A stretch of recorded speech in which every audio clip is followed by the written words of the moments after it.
Usual gang of misfits and dope addicts are here. Hey! Ah, there you go. They didn't call me and ask me to do the narrator part. I've done it, Well, you got Jack Black. Well, I thought maybe he'd call.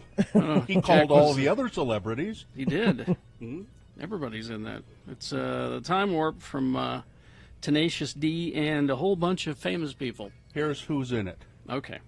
Eric Andre, Ezra Miller, George Takei, Ilana Glazer, Jamie Lee Curtis, John Heilemann, John Waters, Karen O, King Princess, Mayor Pete Buttigieg, Michael Pena, for some reason, Peaches. Oh, no, Bill, you always have Michael. Michael Do you? Pena is always there in the background You're somewhere. right. He's in everything. You're right.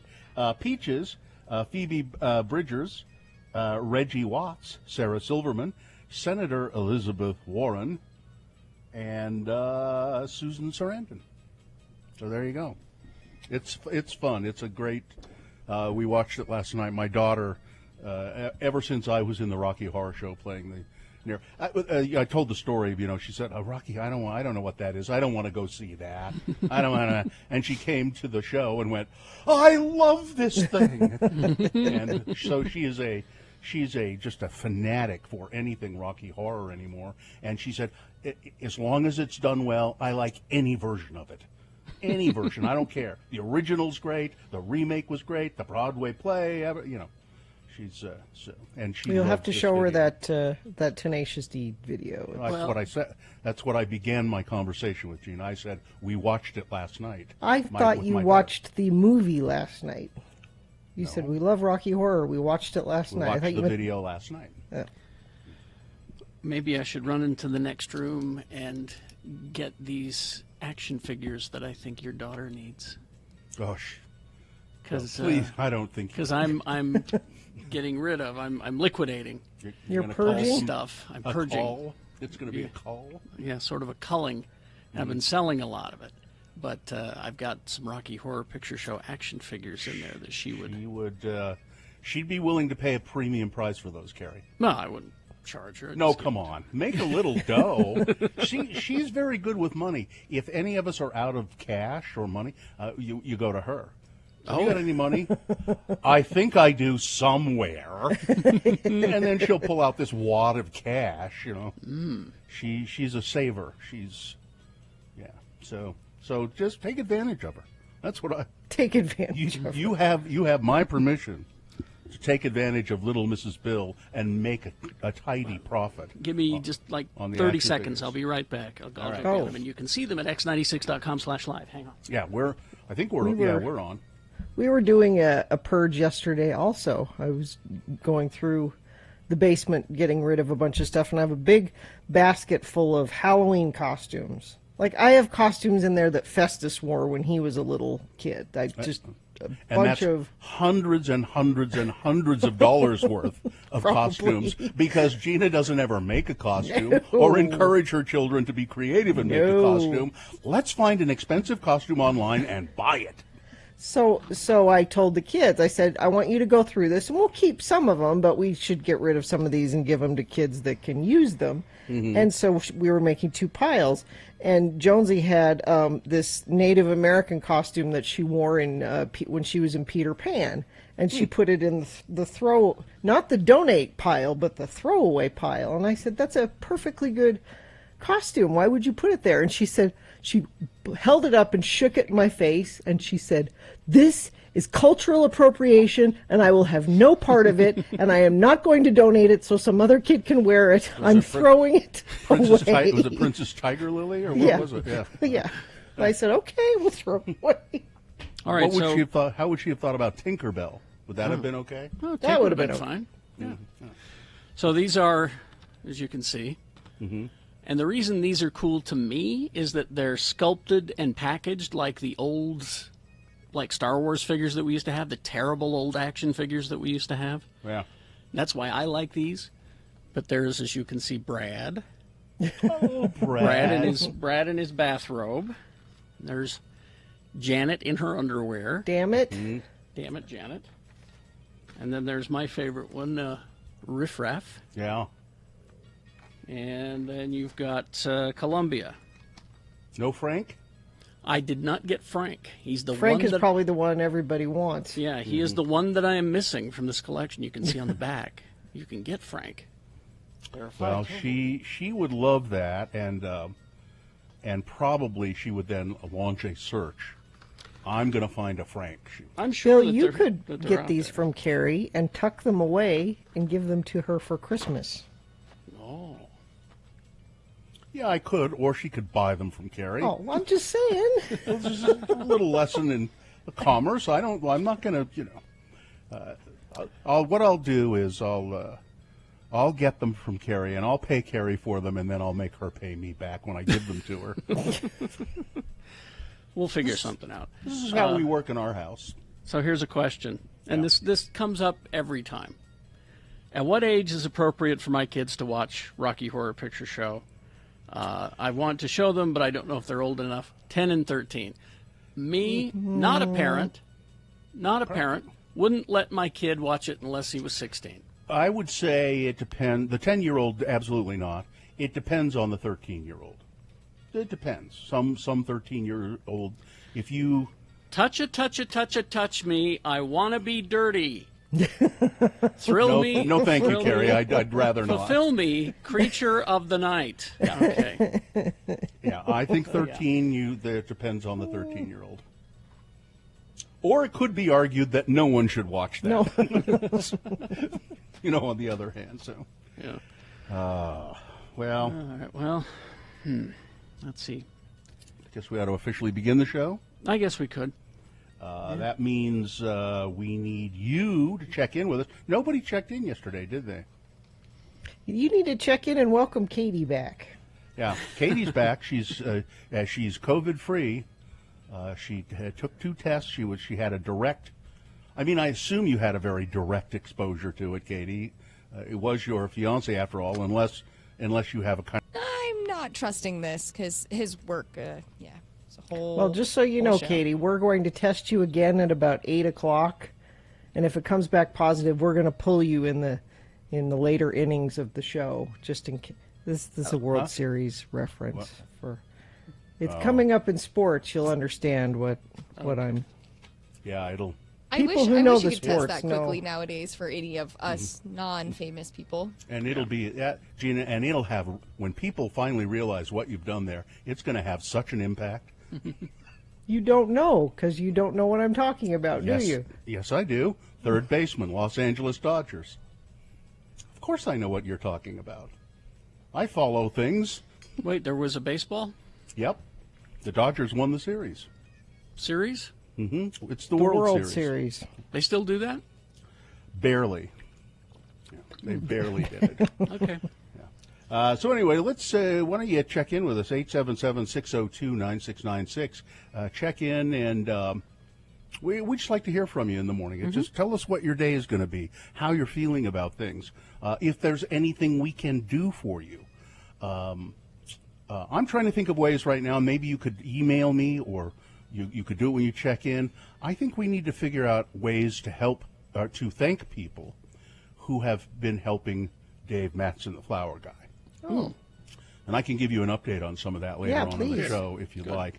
But there are a lot of really terrific people who are been stepping forward to help Dave. They're rallying. Yeah, and I think we need to maybe try and do something to help some of these people, or thank them, I should say. Thank them at least, yeah. So anyway, 877-602-9696. If you'd like to check in with the Radio from Hell show, we'd love to hear from you. All right. New Dwello Homes. Yes, New Dwello. This is grants. These are grant monies available for down payment assistance to buy a new home. They went away for a little while, but they're back, and New Dwello knows all about them. You can get up to $15,312, or 3.5% of your purchase price, to buy a new home, and you use that for a down payment. Now, all you have to do is text the word MONEY to 62687. That's money, M-O-N-E-Y, to 62687. A lot of people are, they for some reason have the impression that this is for first-time home buyers. Well, it's not. You don't have to be a first-time home buyer.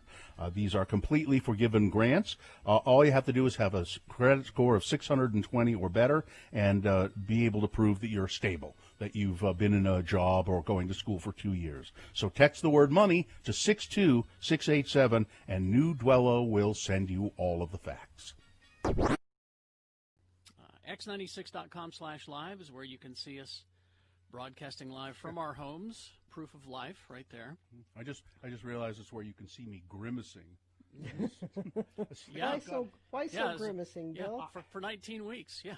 Well, I mean, really, just today, just the last half hour or so, I never get headaches. I don't ever get a headache. It's something that never has been a problem with me. And I've got a headache. I don't. Is it this big? Does it have Excedrin written all over it? You know, it's not huge, but because I never get a headache, it's like just almost unbearable. And yet I realize it's not very bad. But it's just like, oh my God. How much water are you drinking? Yeah, you drinking enough water? Probably not. That's a big one. I've been getting headaches recently because I'm not drinking enough water. Jeez. That's Carrie's not here to bubbly help. water. That's not Carrie. That's Dr. Nick. I have a pill that will help you, Bill. Yeah, unfortunately, the pills that would help me are downstairs. Oh, well, okay. Gina, what were you playing with? What did you have? Well, just so school. It starts for Jonesy tomorrow, actually. So Friday? Yeah, well, it's orientation day. So, Yeah, okay. and it's for all intents. That's where orientation day is where they tell them which direction to face. To orient yourself, right? Yeah. So it is upon us, and Muhammad starts next week, and I had ordered some of Muhammad's uniform from Land's End, and so I was getting it out of the box yesterday and getting ready to wash some of those clothes so they can be ready for Monday. And I'm pulling all the papers out of the box. And at the bottom of the box, there's this card, and it says, I'm showing you at x96.com/live. It says a special gift for customers of Land's End, a $100 wine voucher. Wow. Delivery included, it says. Well, Or you have to remember, Land's End is a land where grown-ups live. So. That's what I was going to say. It's something called nakedwines.com. And I went there, and it's like a wine of the month club. You can buy cases of wine there, and I have to claim this within 30 days to get my $100 worth of wine. Does it have states that are excluded on it? Well, of course Utah's excluded. Well, I think there might be a way you can do it. No, there's no. You sure? You can't ship wine. You can't ship wine. You can to the liquor store. Yeah, how does that work now? I think there might be a way you can have it shipped to the liquor store. Because Pro Flowers did the same thing. They would send, thank you for your purchase, and here's, X amount of dollars at a wine store, and I could never use them. I'd send them to Drew in California, and he used them.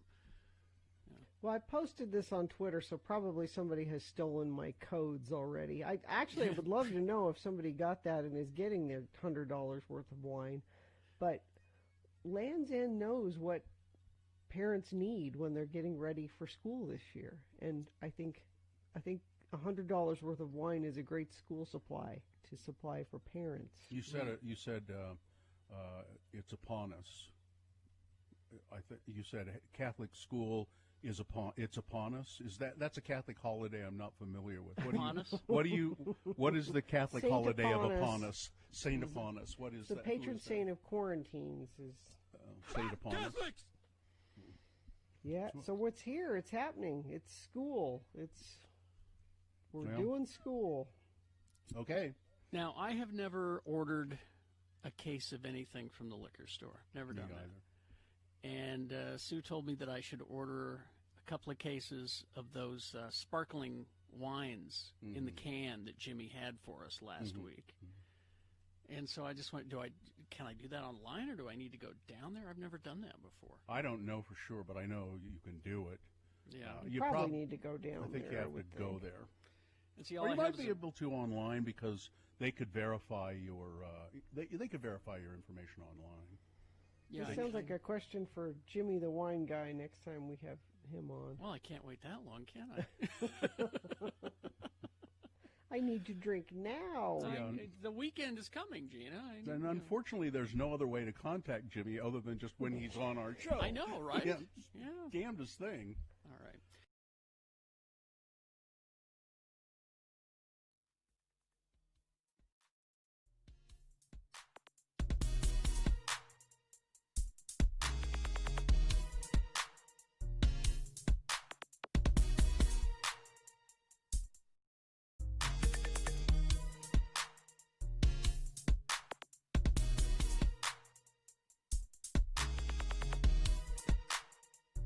All right, 6:19. Let's get it over with. You going to check in with us? 877-602-9696. Say hello.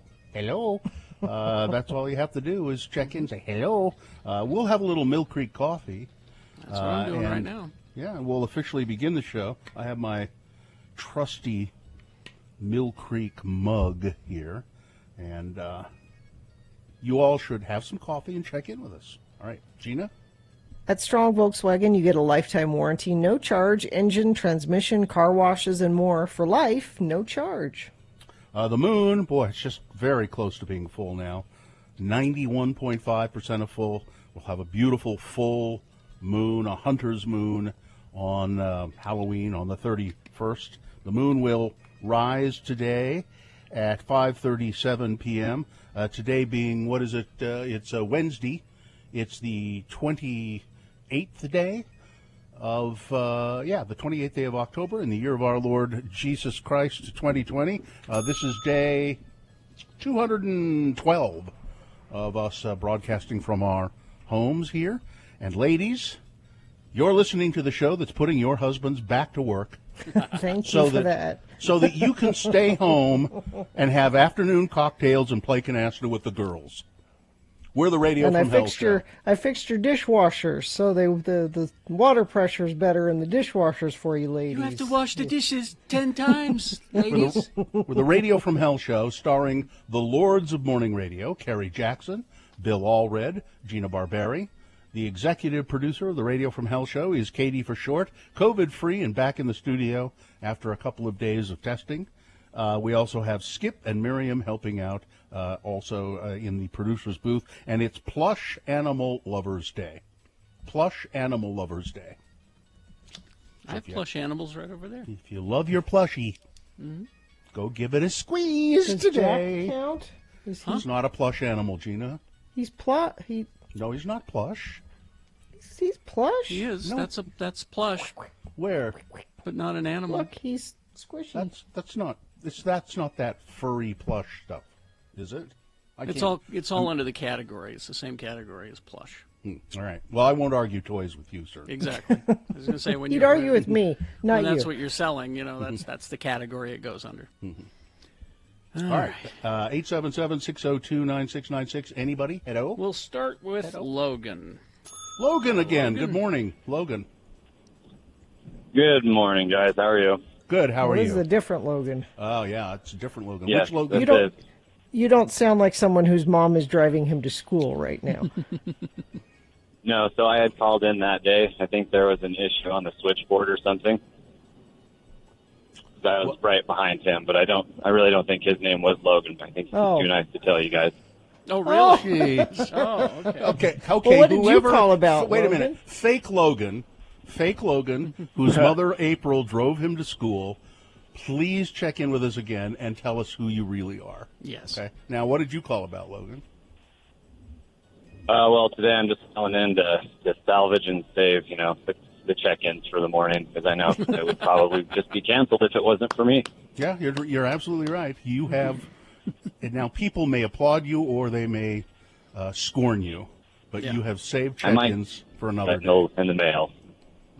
You're what? I said I might get a death threat in the mail. A death threat. I hope not. Well, if listen, it's coming in the mail, it'll be 6 or 7 days from now. you're so- not going to get anything in the mail. Come on, no. The death threat sorting machine has been put out of commission. They're not Yes. using that anymore. Thanks to Trump. Yeah, they took them away. All right, Logan, what are you doing today? You going to work? Yeah, I'm just gonna go to the daily grind.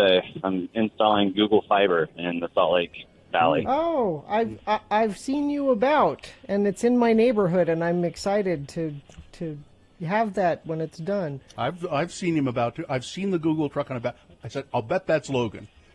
I'll bet that's Yeah, Logan no, in that truck. it's only me. I'm the only person doing it. I was So. going to Oh. say, if you see a Google truck, wave and yell, "Hey, Logan!" And I'm 1 out of 10 times, I'll bet it will be really Logan. Chances are. All right. And you know, with Or you'll just with get a confusing look. Yeah. with the Google Fiber, I've noticed you guys are utilizing my favorite piece of heavy equipment, Ditch the Witch? Ditch Witch. Yeah.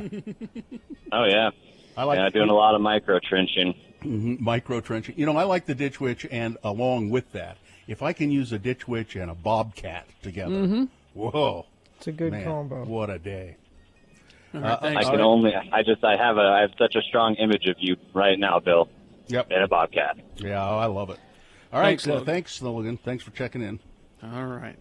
Let's go to, let's see here, Adam. Hi, Adam. What's up with you, Adam? Morning. Morning.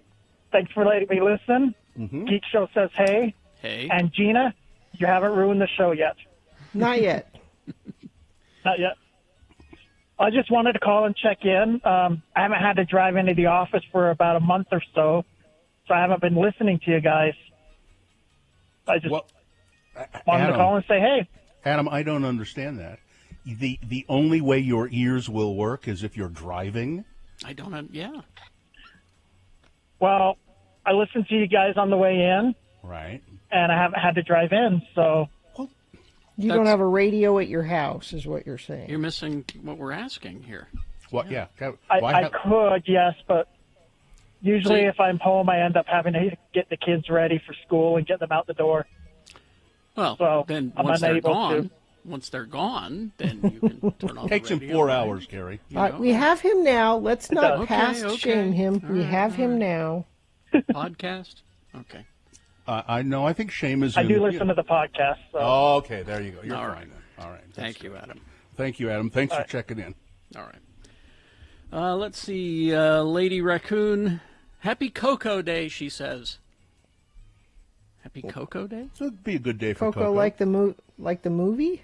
Or the drink? I'm going drink. Well, I don't know. How'd she spell it? Yeah, that. COCOA? Yeah, Which I the think drink. is also like the movie, isn't it? No. No, that's Oh, just the Coco's no COCO. A at the. Oh, Yeah. okay. All right. There you go. Teacher Emily checking in. I want to give a shout out to my school's football team. They had to bow out of their playoffs because of the COVID. Yeah. Did awesome this happening a year. lot. Go Kerns. Kerns. What are the Eagle Kerns? The Is it Kerns. The Kerns Colonels. Kernels? The They're- Kernels? I don't know. What are they? I don't know, Gina, but you and I are thinking alike, and that's frightening. We both said Kernels together. Sue went to Kearns for a brief bit. Maybe she knows. Let's check in with Landon quickly here. Landon, hi. Landon, hi. What you got for us? Hey, I just wanted to say hi and we miss you guys. My wife and I used to live in Utah County for about 13 years, and we couldn't handle it anymore, and so we finally got back out to the East Coast, North Carolina, but we still listen in pretty much every morning. We just want to say we miss you guys. Well, thank You know, you could have gone from Utah County to Salt Lake County. You didn't have to go all the way to North Carolina. We considered it, but it wasn't enough of a change, just and I weren't. also can't handle the winters anymore. They stumbled. They were heading for Salt Lake County, and then they tripped into Whoop. North Carolina. Exactly. all right. Yeah, no, Spanish Fork to Raleigh is a little bit different than Spanish Boy, Fork to Salt Lake. that is, so. Yeah, that it is a is. jump. All Well, right. thanks, Landon. Nice Thanks, to hear Landon. from you. All right. Traffic Gina. Kearns Cougars. There you go. Crash SR 199. This is out in Tooele County at milepost 19. Crash southbound I-15 90 south off ramp in Sandy. That is off to the right shoulder. And those are the only incidents this morning. Perhaps you see an incident. You can report it. You text it to us if it's safe for you to do that, 33986, and I will pass it along. I'm Protect your home and family with a security system from Mountain Alarm. Utah security experts. Visit mountainalarm.com or call 801-395-8700. All right, we got big boy news next. Things that must go. Going to need those. Hurry and get them to us, like during this commercial break, and we'll be able to get them on the radio. It's Radio from Hell at x96.com. Put "must go" in the title, and we'll get them on. Right after these. Now a message from the State of Utah COVID Task Force. Katie can attest to this. The importance of testing. If you have symptoms of COVID or you have been directly exposed to someone who has COVID, it is important to get tested. Some people think that not getting tested for COVID will keep the number of cases down, and that's good. Well, it isn't. It actually causes the virus to spread if you don't know that you're sharing the disease with others. So as we decrease the number of people who are exposed, we have fewer people who will need to quarantine or isolate, and that helps keep schools open and businesses open. Mm-hmm. So if you're sick or if you've been in very close contact with someone who has tested positive while they had symptoms, get tested. Everybody with any COVID symptom can get a test, and most people who have been in direct contact, even though they don't have symptoms, people like Katie, can also get a test. So go to coronavirus.utah.com for more. I have a list that I saw this morning that I thought Gina might find interesting. Oh, wow, okay. It's Radio from Hell with another list, because people love a good list. X96. Now, if this doesn't spur some conversation, we can move to Gina's list. What was your list, Gina? It's the things that precautions you take that might kill you, right?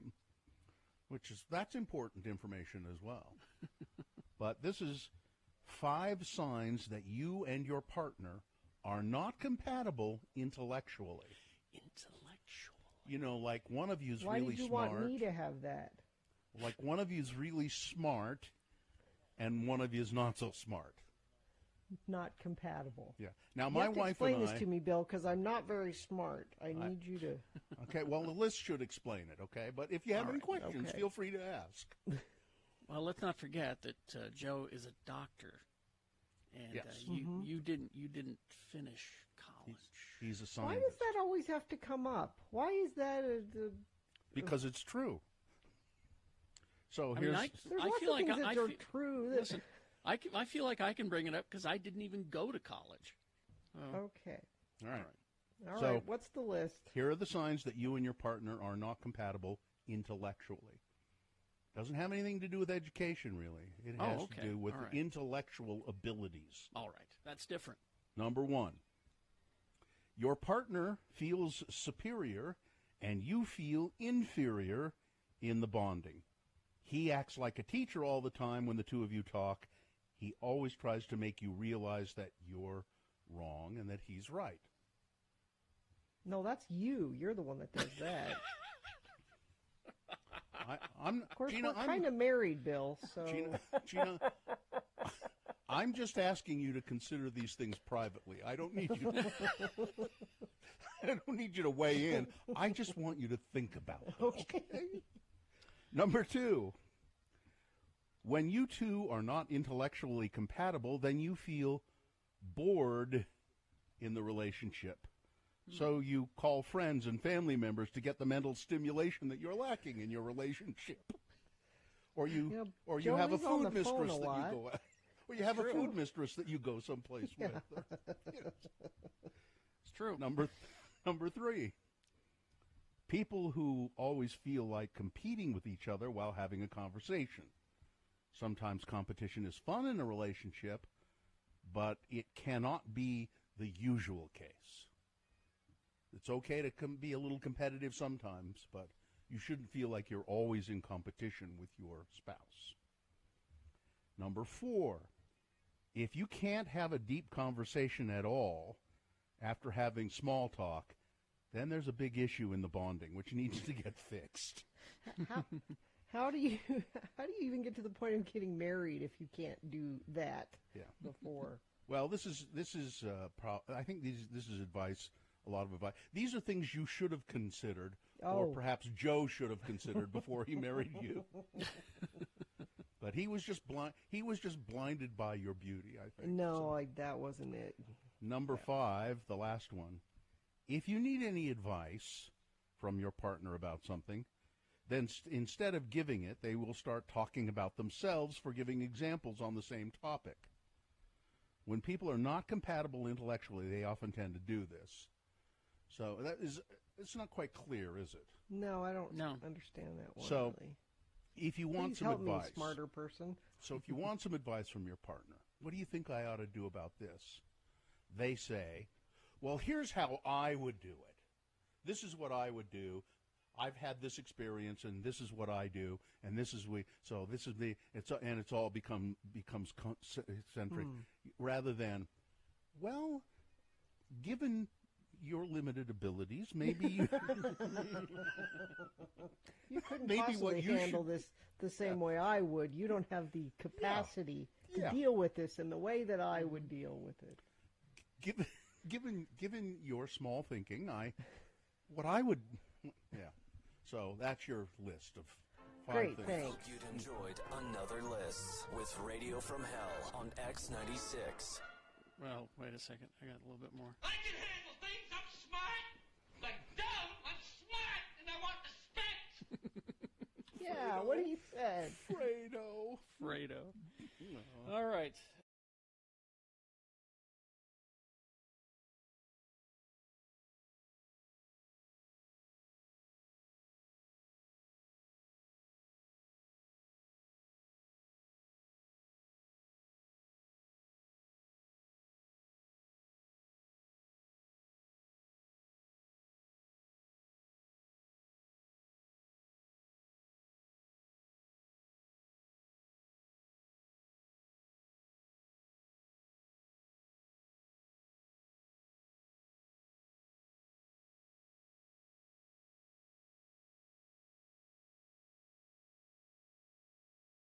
Got things that must go coming up right after this big boy news and opinioendo brought to you by Utah's newest craft brewery, Ogden River Brewing, is open and pouring, 358 Park Boulevard in Ogden.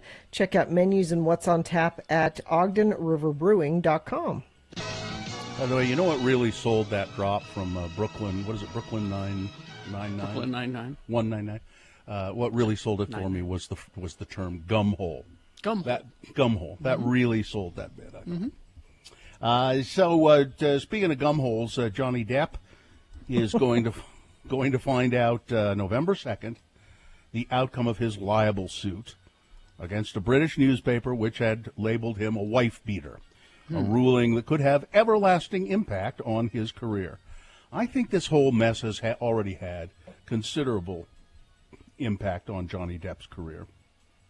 Depp, who is now 57, sued News Group newspapers, publishers of The Sun, and one of its journalists, Dan Wooten, over a 2018 article which stated that he had been violent toward his ex-wife, Amber Heard, and questioned his casting also in the Fantastic Beasts and Where to Find Them movie franchise. I didn't know he was in that. Oh, yeah, he was the bad guy. Yeah. Both Depp and Heard gave evidence before Judge Andrew Nicol during a 3-week hearing in London's High Court, laying bare their tempestuous private lives and making allegations of serious domestic abuse, drug taking, and affairs, and each making allegations against the other. The couple met while making The Rum Diary in 2011. Depp told the court that he was never violent toward Amber Heard, but she said he was lying, and she had some evidences to prove that. And so it'll be interesting. I think this is just nastiness all the way around. It seems. Mm-hmm. It'll be interesting to see what they come up with here. And this is another quick little entertainment story here. Recent research has revealed that Sacha Baron Cohen's Borat 2 movie did exceptionally well when it was dropped. As a matter of fact, it did better in terms of viewership, apparently, than Mulan when it was released on Disney+. To be fair, you had to buy Mulan to watch it, where I didn't have to buy Borat to watch it. It was just on my Amazon. It was just You already on the have a surface. subscription. Yeah, I mean, you sort of have to buy it. But Well, you it didn't wasn't have to pay $30. You didn't have to pay extra for it. Yeah, it was. The coronavirus pandemic, of course, forcing theaters to close globally. I'm going to try to stop doing lines like that in stories because we know this. Yeah. You know, the coronavirus has forced theaters to close all over the world. Oh, really? I didn't know that. Yeah. On Geek Show, I've stopped giving updates as to when movie dates have been moved back and moved back. I just stopped. You just don't. When things are better, Yeah. that's when those things will happen. But 1.6 million U.S. households streamed Borat on Amazon Prime. Mulan did pretty well, but not as well as Borat. Let's see. There was a fatal shooting early this morning, late last night in Harriman. A man fatally shot after Harriman police responded to a report of violation of a protective order. Zach Adams, commander of the Harriman City Police Department, said the incident began about 10 o'clock last night when officers were dispatched to Solifax Lane. While en route, officers were advised the male suspect was armed. As they arrived, the officers heard several gunshots. An adult male was encountered, challenged the officers, according to the spokesperson, and then at some point presented a threat that was significant enough. He was engaged by the officers, and he was shot dead. No information, at least at this point, of the writing of this story, who the suspect was or if he was shooting at the police or if he was shooting at someone else. All of those details are kind of hazy at this point. Well, the coronavirus pandemic worldwide, it is spreading very strongly through Europe right now. Protesters in Italy and Spain have clashed with police as they called for freedom from virus restrictions. So it's not just here. There are boneheads in Spain and Italy. After weeks of dangling the possibility of early vaccine results by the end of this month, Pfizer's chief executive said, no, that's not going to happen. No. The pandemic here in the United States is reaching fearsome new levels as the country's 7-day average for new cases exceeded 70,000 for the first time, and more than 26 states are reporting case numbers at or near record levels. Nowhere is the situation more acute, according to this story in the New York Times, than in Utah, Idaho, Missouri, and New Mexico, which we were spared earlier waves. Here in Utah, they're talking pandemic, and we're going, wow, what? Huh? We don't see anything. And unless you looked at New York. That was the time to get ahead of it and get our good habits going and stop it from getting bad, but we were complacent.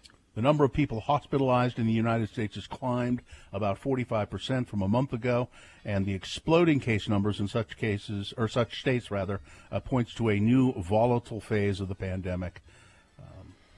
But you can't say that Utah didn't do the right thing, or this state didn't do the right thing. We had no national program.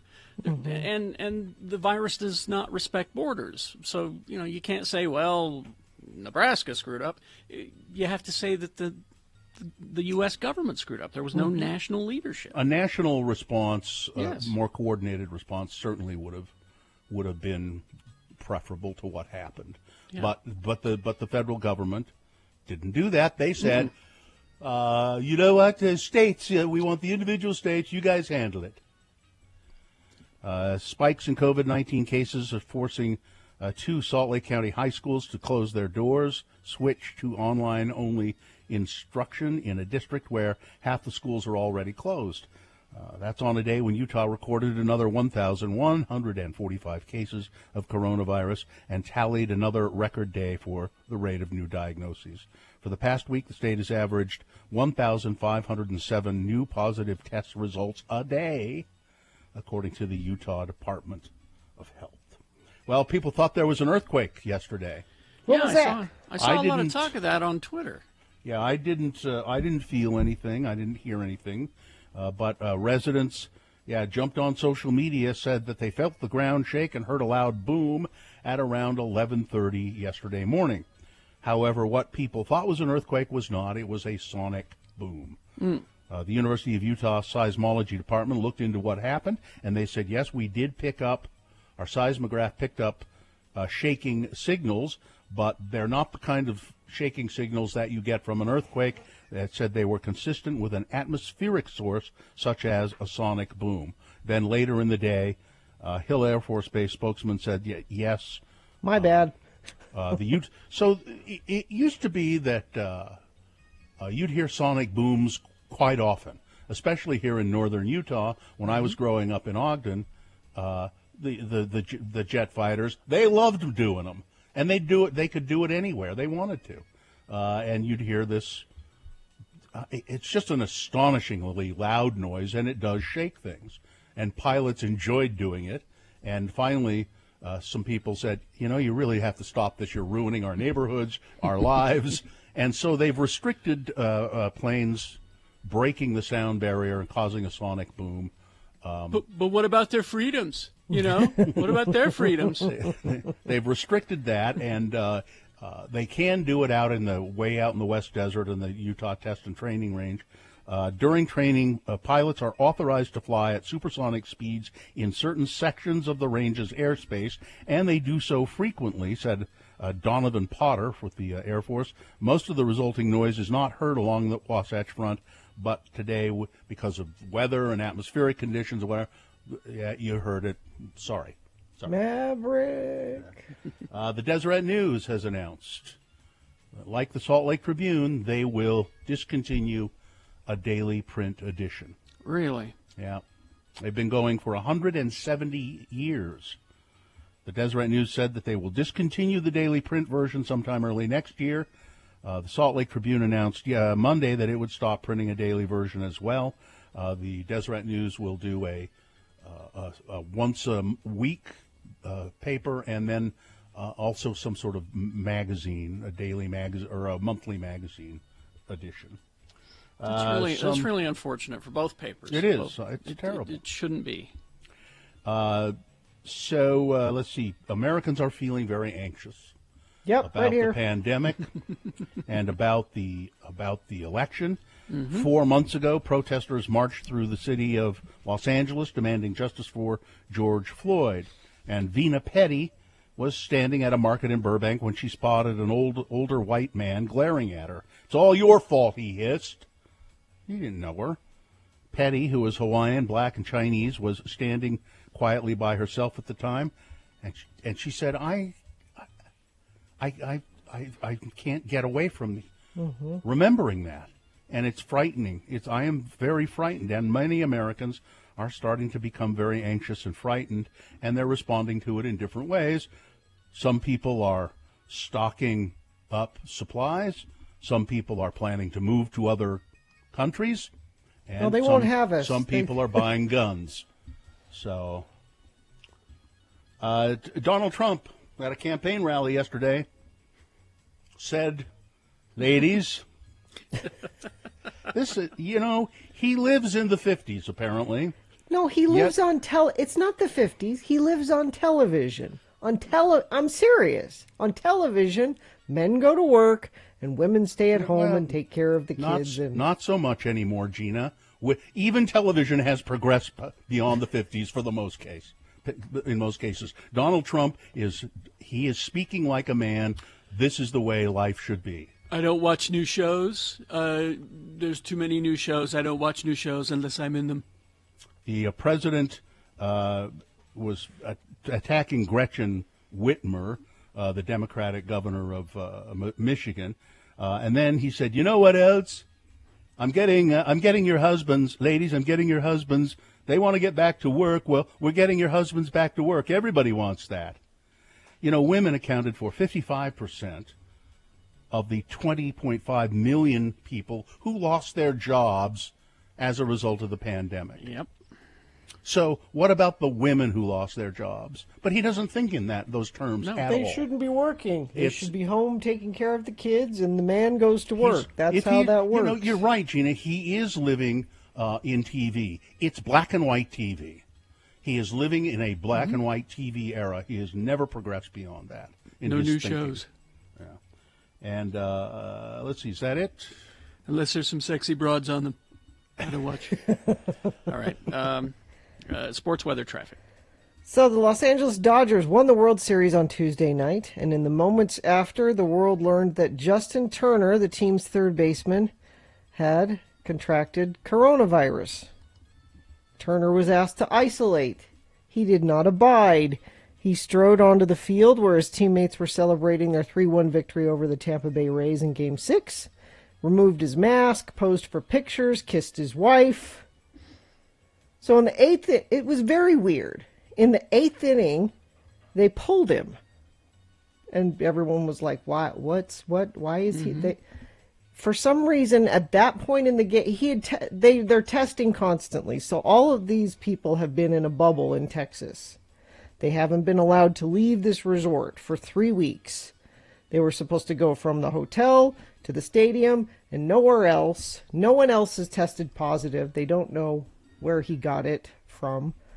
But he, at the end of the game, he wanted to celebrate, I guess, but without a mask on and being close to people, and it's kind of overshadowing the win. Everyone's talking about the positive coronavirus test and not taking it seriously at the end of the game and celebrating and being around people. So other people will get sick probably because of that. Yeah. Real Salt Lake plays San Jose today. That game is at 8:30 p.m.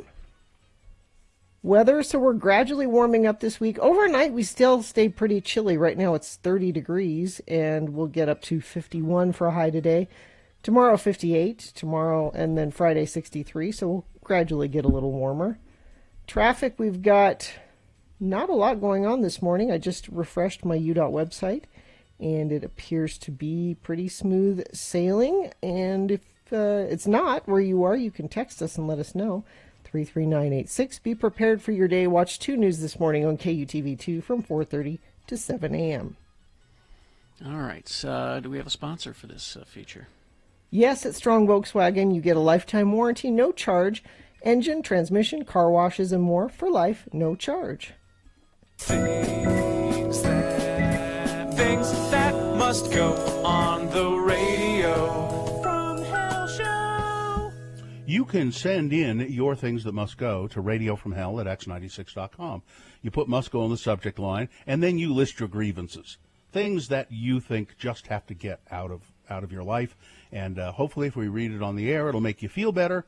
And at the very least, and they might even disappear. Who knows? It might be radio magic. So here's a must go that was sent to us at radiofromhell@x96.com. This says, good morning, lords and lady. Please do use my name. Okay? It's Heather, and she's a nurse. What must go in my realm is coworkers, including inferiors, that greet me with "Hi, friend," and end conversations with "Bye, friend." I'm not your hugging friend. I'm not your hugging friend. I'm your coworker. What also needs to go is how the trend is spreading like COVID-19. See what I did there?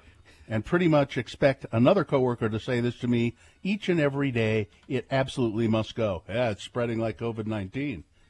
Please, please, please, lords and lady, please use your radio magic to rid us of this annoying hugging fad, because my patience as a nurse has already worn thin enough, and no one wants to see me lose my ass. Thank you. Have a lovely day.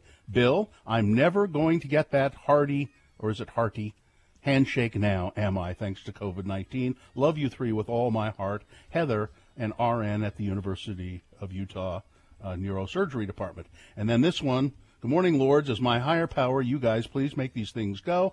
People say that they had the opportunity when they were just trying to brag. For example, last summer, my family and I had the opportunity to go to Europe. Or, we had the opportunity to feed the homeless. Yeah, you're just trying to boast and get accolades. Call it how it is. And second, me monsters must go. My sister is a me monster. The ones people that attempt to merge into a conversation or add input by starting every sentence with I, me, or my. I used to be a me monster until it was pointed out to me. Once highlighted, you notice how often you say it. I say me or my, and it's pretty surprising. My sister just wants to put the brakes on conversations, and it's to the point where we just ignore her because she has to jump in with, well, I or me all the time. And then finally this must go. Bill saying Cardassian when he means Kardashian. No, I don't mean Kardashian when I say that. I know it's the Kardashians. Yeah. I know it's Kim Kardashian. I prefer Cardassian. The bad guy aliens on Deep Space Nine. Exactly. Mm-hmm. Thanks for letting me listen, Felix. Gina? All right. Just one of my own. Yesterday, I heard some radio reports about the upcoming World Series game and about how the Dodgers had a chance to clinch the title. Clench the title. Clench it. They're going to clench it. Clench is like you clench your fist or your teeth. That's clenching. Clinching means you're sewing it up. You're Clinch. There are other parts of your body you can clench. I'm doing it right now. Me too. That was mine from yesterday. This from Please Don't Use My Name. My thing that must go is Trolley Square canceling Saturday Halloween movies due to COVID-19.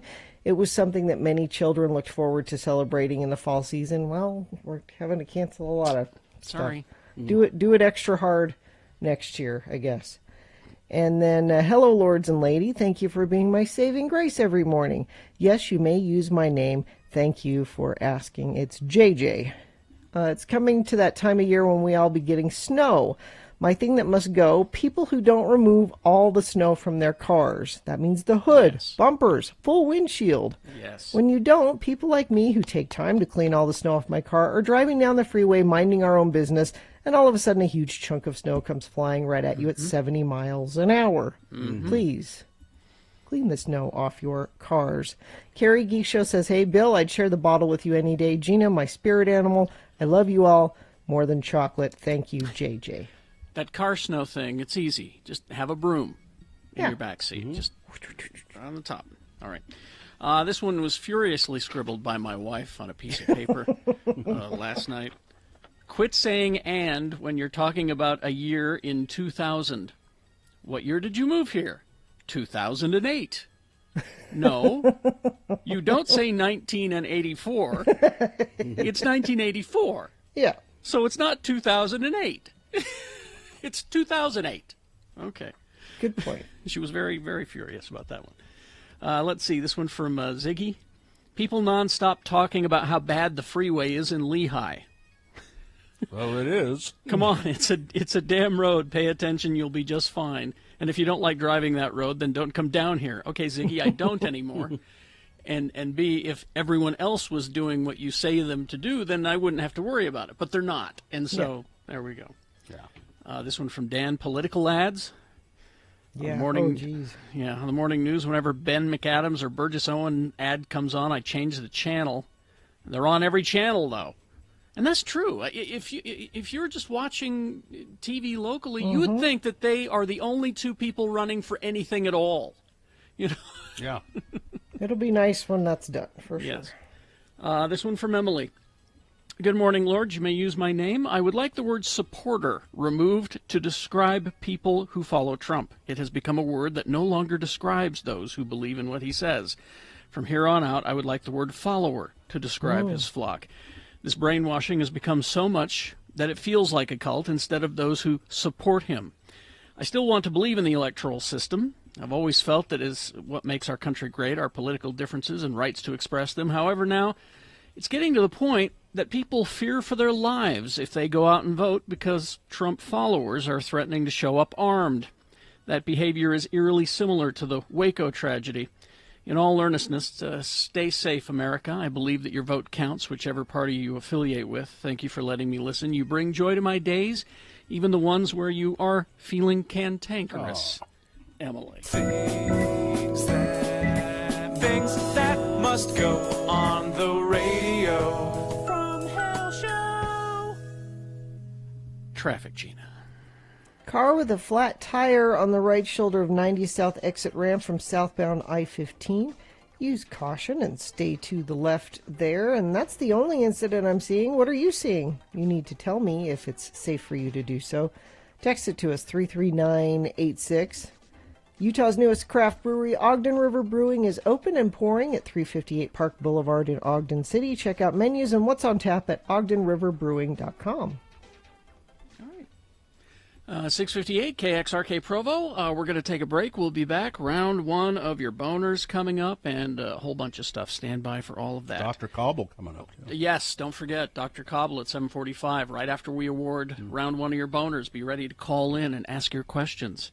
Start thinking of one right now and then be ready to call at 7:45. Santa Last. I know Santa Last is going to be very important in Katie's life soon. She's already scheduled her Santa Last meeting with dealing with COVID in her house. Yeah. Go beyond sanitization. Get Santa Lasted. So you can get a free quote by going to santalast.com.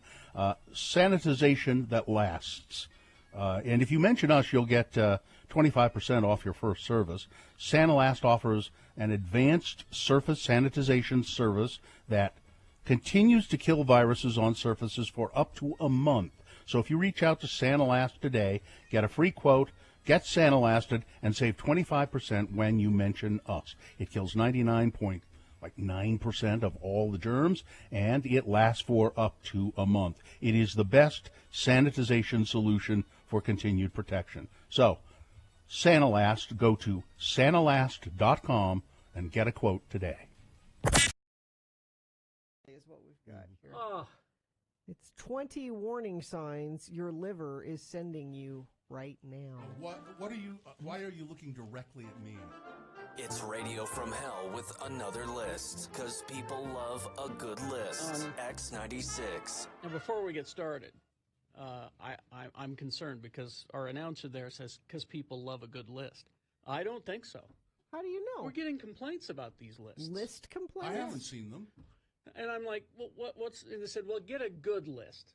Well... I'm like, these are good lists. I think this is a helpful list. Well, this could be a lifesaver for me. And it's apparently. just...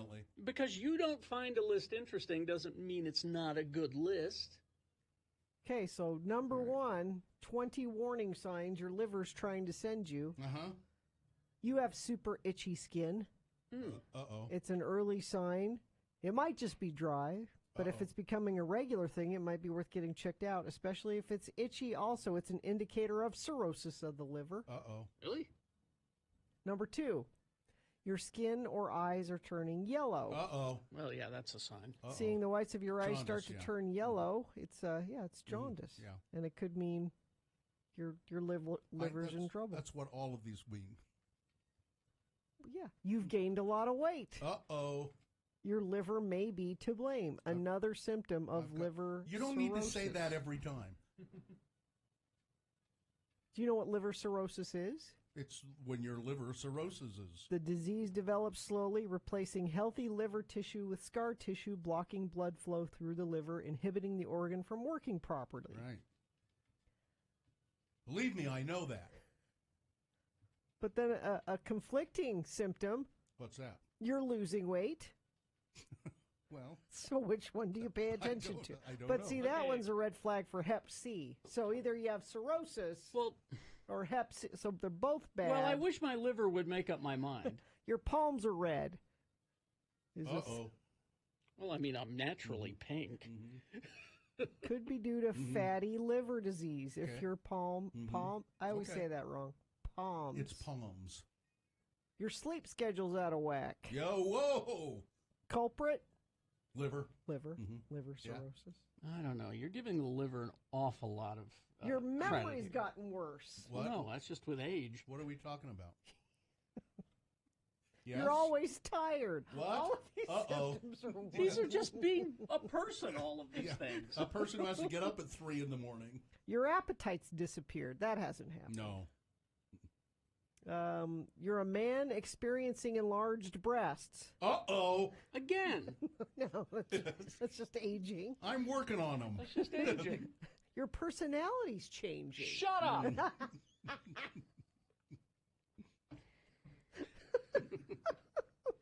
You bruise easily. Oh. Look at this. You have swollen legs and ankles. No. No, you're good there? No. Yeah. You feel confused. About what? Where? I'm in radio, of course. What? You have body pains. This is a list of... Again, these are all things. This is this is the kind of list that people are complaining about. These are all things that can happen for any reason. You're bloated. What? Your urine is dark. It's no. You're okay with Yeah, lemonade? No, it's Okay. it's pink. You can't concentrate. It's pink. That's another problem.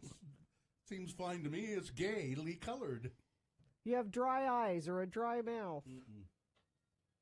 All those things, none of those things. Well, Again, these are all things that happen to people. yeah. I don't think it has anything to do with cirrhosis. No, it's. But it could. It could. This is a terrible It list. could also have something to do with You know leprosy. what? I'm going to write an email. Dear Radio from Hell, I hate the lists. But the liver holds a special place in the heart. You got to. That's true. That's what. Yes, We it hope does. you'd enjoyed another list with Radio from Hell on X96.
All right, 7:07. We got Boners Round 1 coming up. Dr. Cobble on the phone for you a little bit later in this hour.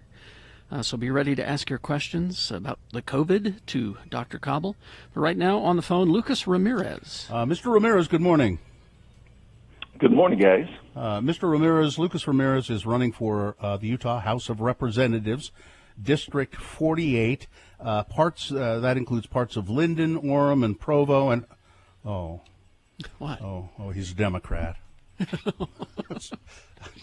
Parts of Linden. Are you sure you want to run in Orem and Provo and Linden, Lucas? Well, I don't really have much of a choice. I've decided to make my home down here in the lovely city of Orem, and I've got some great neighbors, and a lot of them are figuring out that I look at things just slightly different than from them as a Democrat. But they still like neighbors you. And friends. They still like you. They do. They do. It's been a surprisingly great season for politics down here. Lucas Ramirez, you said in a little letter you sent to us that you had no intention of running, but some family members of yours insisted that you run for that seat. Tell us about that. Yeah, I think sometimes family can bring the best out of us, and that's what my daughter and my son-in-law did. They had an opportunity as interns up at the Capitol in the 2019 session, saw some great things happening, but felt like maybe some voices in our community really didn't have a platform, really didn't have an opportunity to be heard, and encouraged me to run, and thought it was a great idea because I think we're at a time now when we can't just sit back and wait for others to make things happen. It's time for us as individuals to stand up and say, I think we can do better. I think we can be better, and we should give it a try. Amen. This is, let's see now, this is District 48, which is in Utah County. Lucas Ramirez running as representatives of the Democratic Party. The incumbent is Kevin Stratton. He's been in there for 8 years. So what is that? That's 4? They're 2-year terms, right? They're 2-year terms, right? So it's four terms. And the Republican incumbent, and I don't know much about Mr. Stratton other than I said he's taken a stand in favor of morality laws, such as outlawing sex outside of marriage. He was one of 32 Utah Republicans who voted to keep extramarital sex illegal in the state of Utah. Illegal, huh? Illegal. So I don't know if that's come up in any of your conversations with Mr. Stratton, but where would you stand on that sort of thing, Mr. Ramirez? Yeah.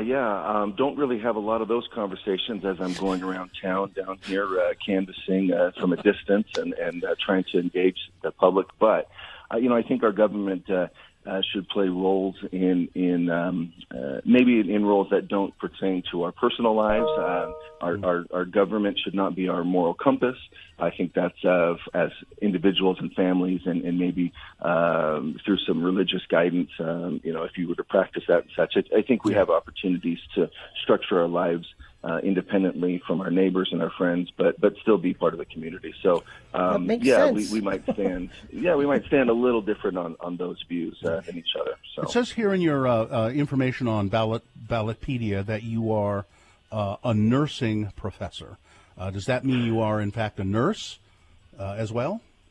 Yeah, so I graduated from Salt Lake Community College back in 1998 with my first nursing degree and went on to the U and got a bachelor's and then returned back to California where I grew up and received a master's. So I'm now a nurse practitioner, have been for about 14 years or so. I have taught nursing in the past in Austin, where we lived for about 4 years, and here in Utah as well. But no, I'm a practicing nurse practitioner, have dabbled in some education, but currently practicing.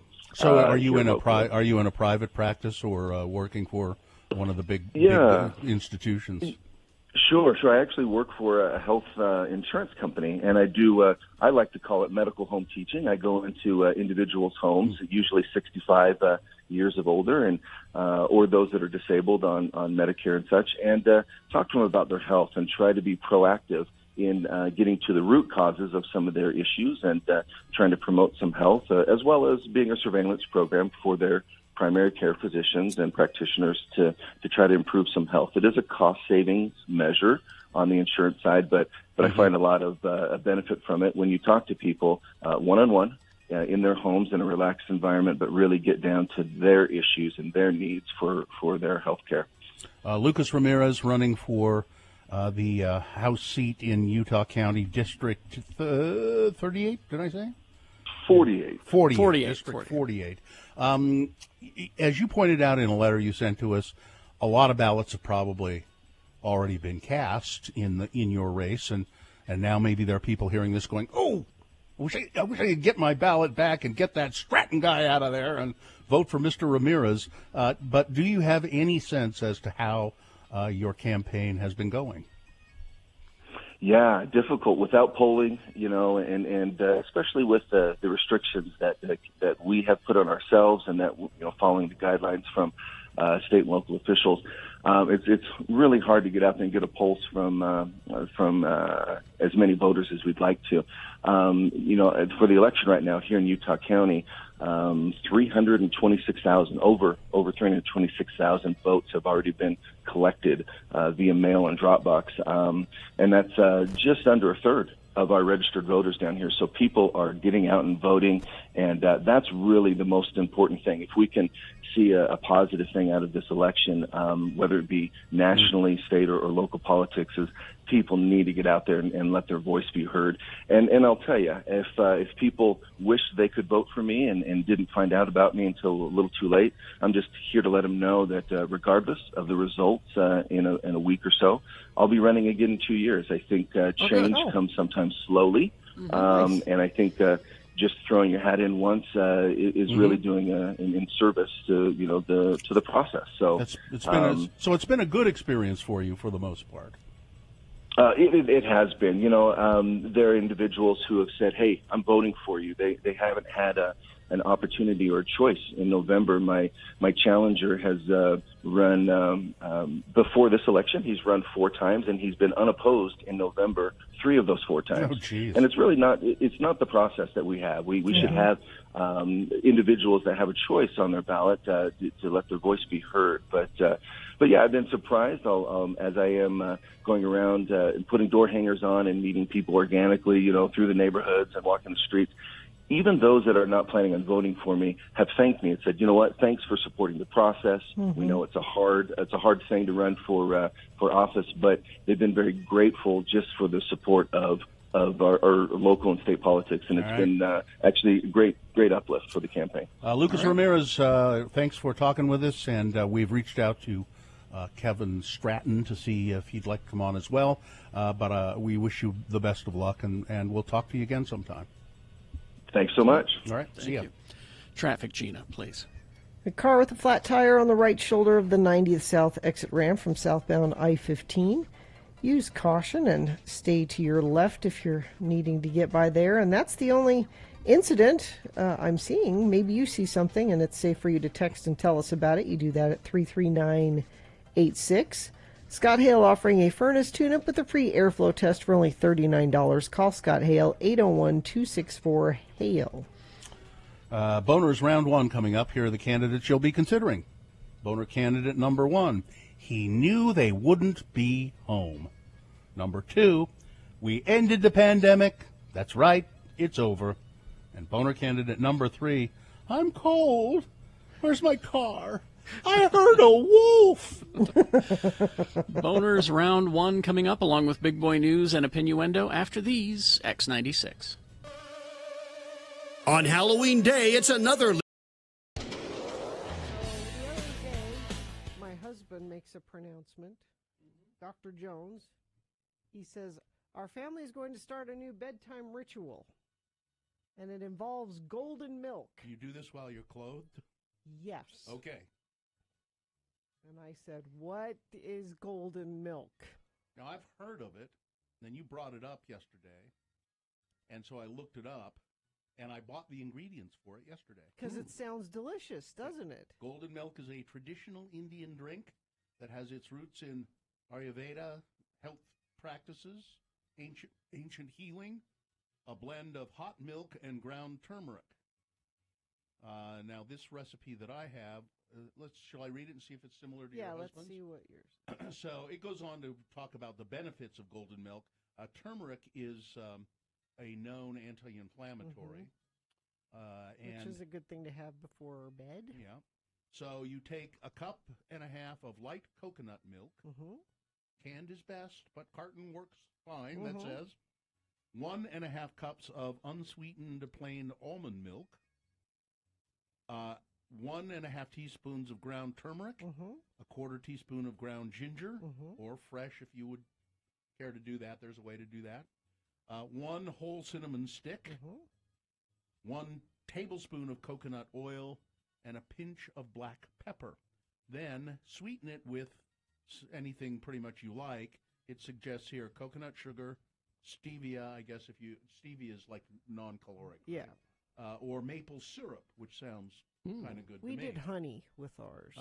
And then you just put it all together in a pan and heat it up and then drink it. And a twist of black pepper, which sounds kind of weird. No, that's what I read that. Yeah, just on the to finish it on black on the pepper. top. Sounds And good.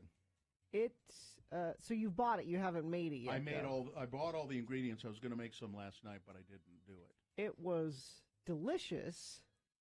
However, it has turmeric in it. Yeah.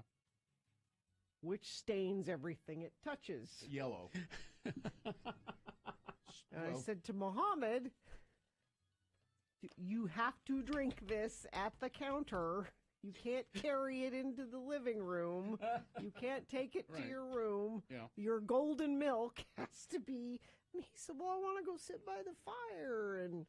And I can see what, because, you want to sip a little hot drink by the. No. You have to sit. And so did he? He did. Okay. And managed to stay in things anyway. And we all finished our golden milk, and we all liked it.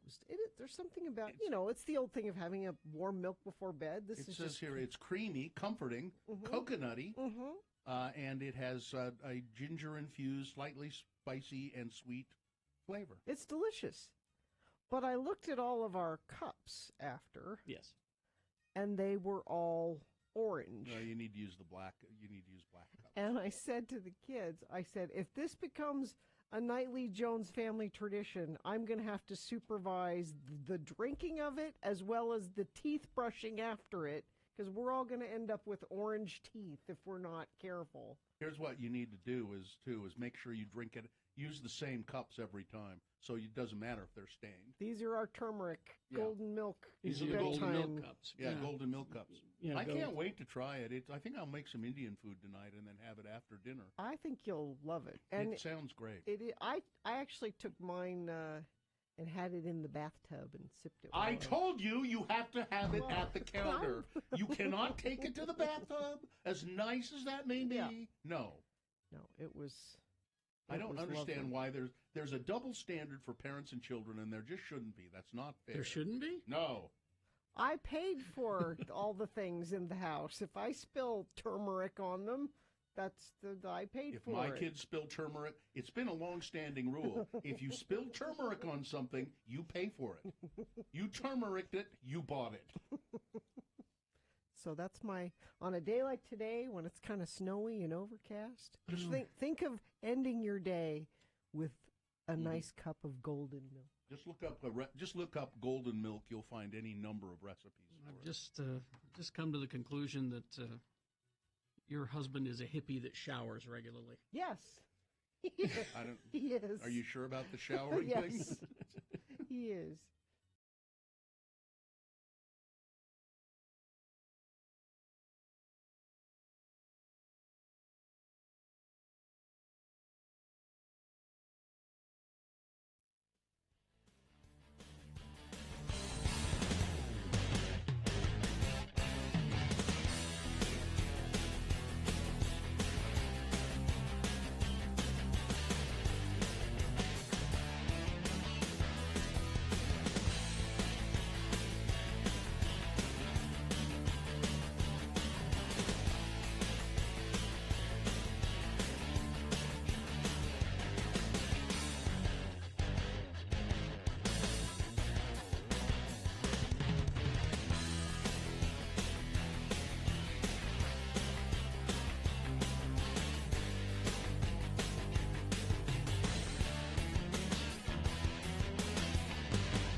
All right, 7:22. It is time now for round one of your boners. Here we go. 3 news stories. These are examples of bad, stupid, or funny human behavior.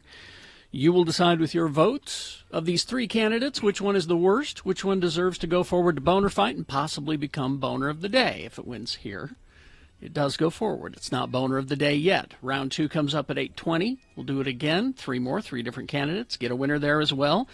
Take the winner of each round and put them against each other at 9:20 this morning. That's when Boner Fight happens. That's when you decide Boner of the Day. Right now you're picking your champion for round 1. Send one of these 3 candidates forward. Here we go. 2 candidates now, a third after the news. Once you've heard all 3, then you will vote, and one of you lucky random Boner voters will receive your name added to the list of 200-plus people that have been promised a Radio from Hell Boner t-shirt. Here's Boner candidate number 1. He knew they wouldn't be home. A San Diego County mortuary driver is accused of burglarizing a man's home some hours after the man had died, authorities said. Sammy Willie Carl Gates has pleaded not guilty in Superior Court to burglary, even though a surveillance camera caught a man wheeling a gurney with an empty body bag into a Spring Valley home, then wheeling out the gurney with a body bag full of stolen goods. Mr. Gates, who owns and operates an independent mortuary transport company, could not be reached for comment on Tuesday. His defense attorney said the case is in the early stages and declined further comment. The sheriff's office said Mr. Gates is also a suspect in 2 similar thefts in July and in August, which property went missing from a deceased person's home. Yeah, you can see the picture at x96.com/live. That if that's a body in that bag, that's a big body. It's not a body; it's a bunch of stuff. Man's body taken to a mortuary. Wow. Then Mr. Gates, maybe nobody's home. Well, he doesn't need this stuff anymore. He died. I'm doing him a favor. Right. Boner candidate number 1. Here's Boner candidate number 2. We ended the pandemic. We did it. It's all over. Yeah, that's what they're saying. The White House Science Office. The what? The White House. It's a door that they put the word science over the top of it. And they spelled science wrong, I bet. Said they have listed among their many accomplishments in Trump's first term, ending the COVID-19 pandemic. Really? Yeah. Well, that's good news. I didn't know. Well, I didn't get the message. We've ended the pandemic. That's right. It's over. Excellent. That's what they're saying, even as we are continuing to set records for new daily infections. And numerous hospitals across the country are stretched to their breaking points. According to a press release intending to highlight the administration's science accomplishments, the Trump administration said it has taken decisive actions to engage scientists and health professionals in academia, industry, and government to understand, treat, and defeat the disease.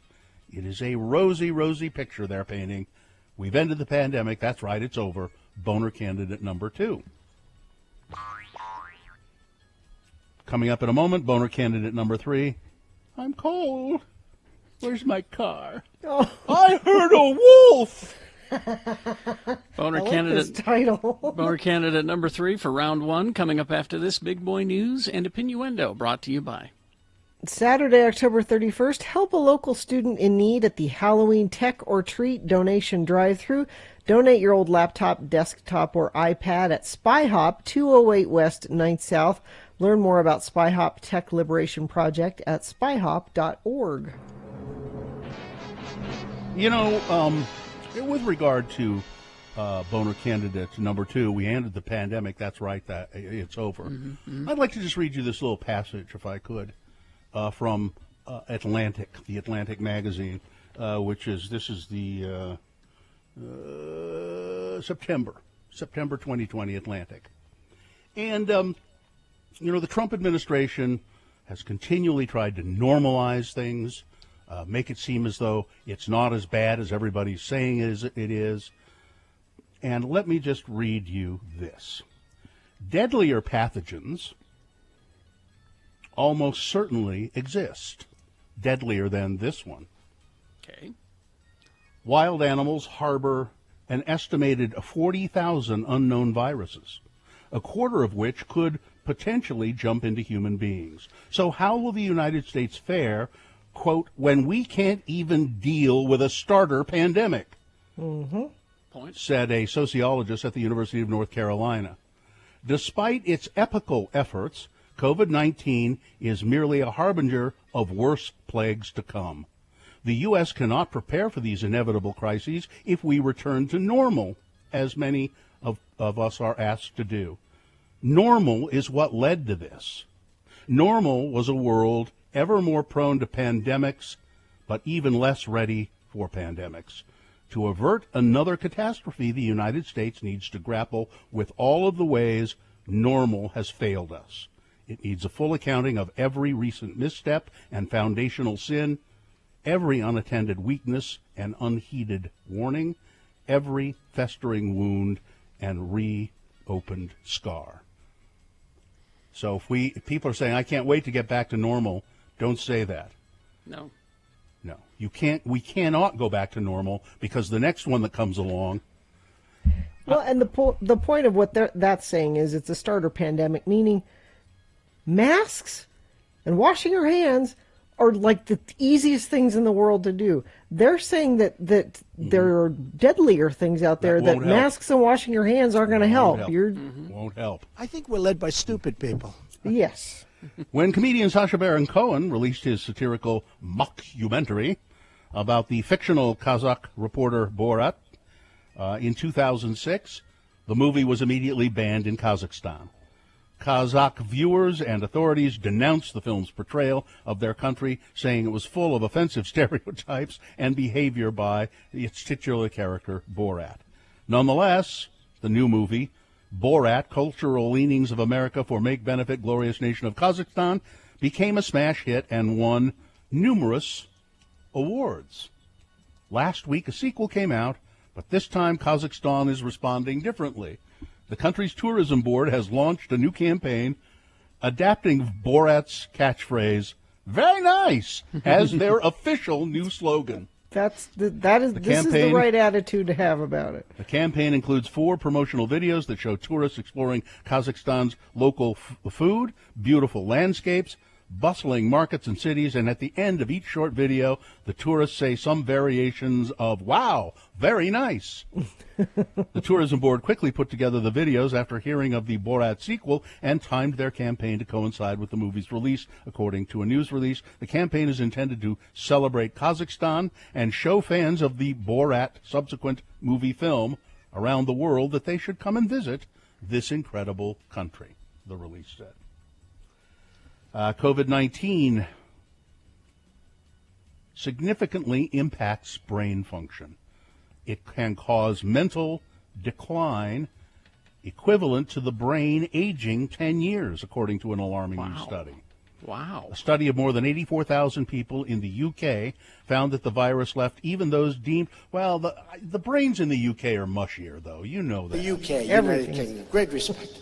Yeah, people call it Britain, they call it Great Britain, they used to call it England, different parts. But the UK, great respect. The UK people found that the virus left even those deemed recovered with chronic cognitive consequences that it compared to dropping an IQ of about 8.5%. People who recovered, including those no longer reporting symptoms, exhibited significant cognitive deficits, the study said. The deficits were broad, affecting multiple cognitive domains. The study used tests such as remembering words or joining dots on a puzzle or being able to, remember 6 words in sequence. Camera, person. But it's apparently causing a drop in IQ in a lot of people. Again, this is the UK.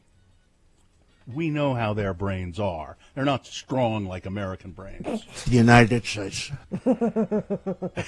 A beloved activist in Utah's Pacific Islander community has lost her battle with COVID-19.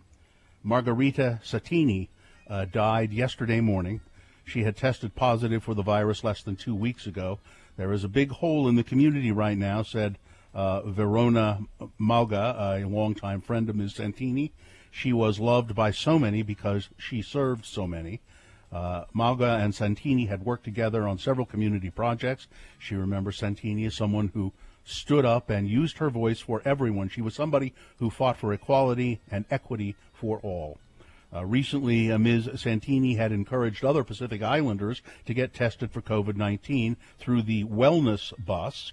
She recognized the severity and dangers of the virus. According to statistics, Utah's Pacific Islander community has the highest COVID-19 case rate, more than double what it is statewide.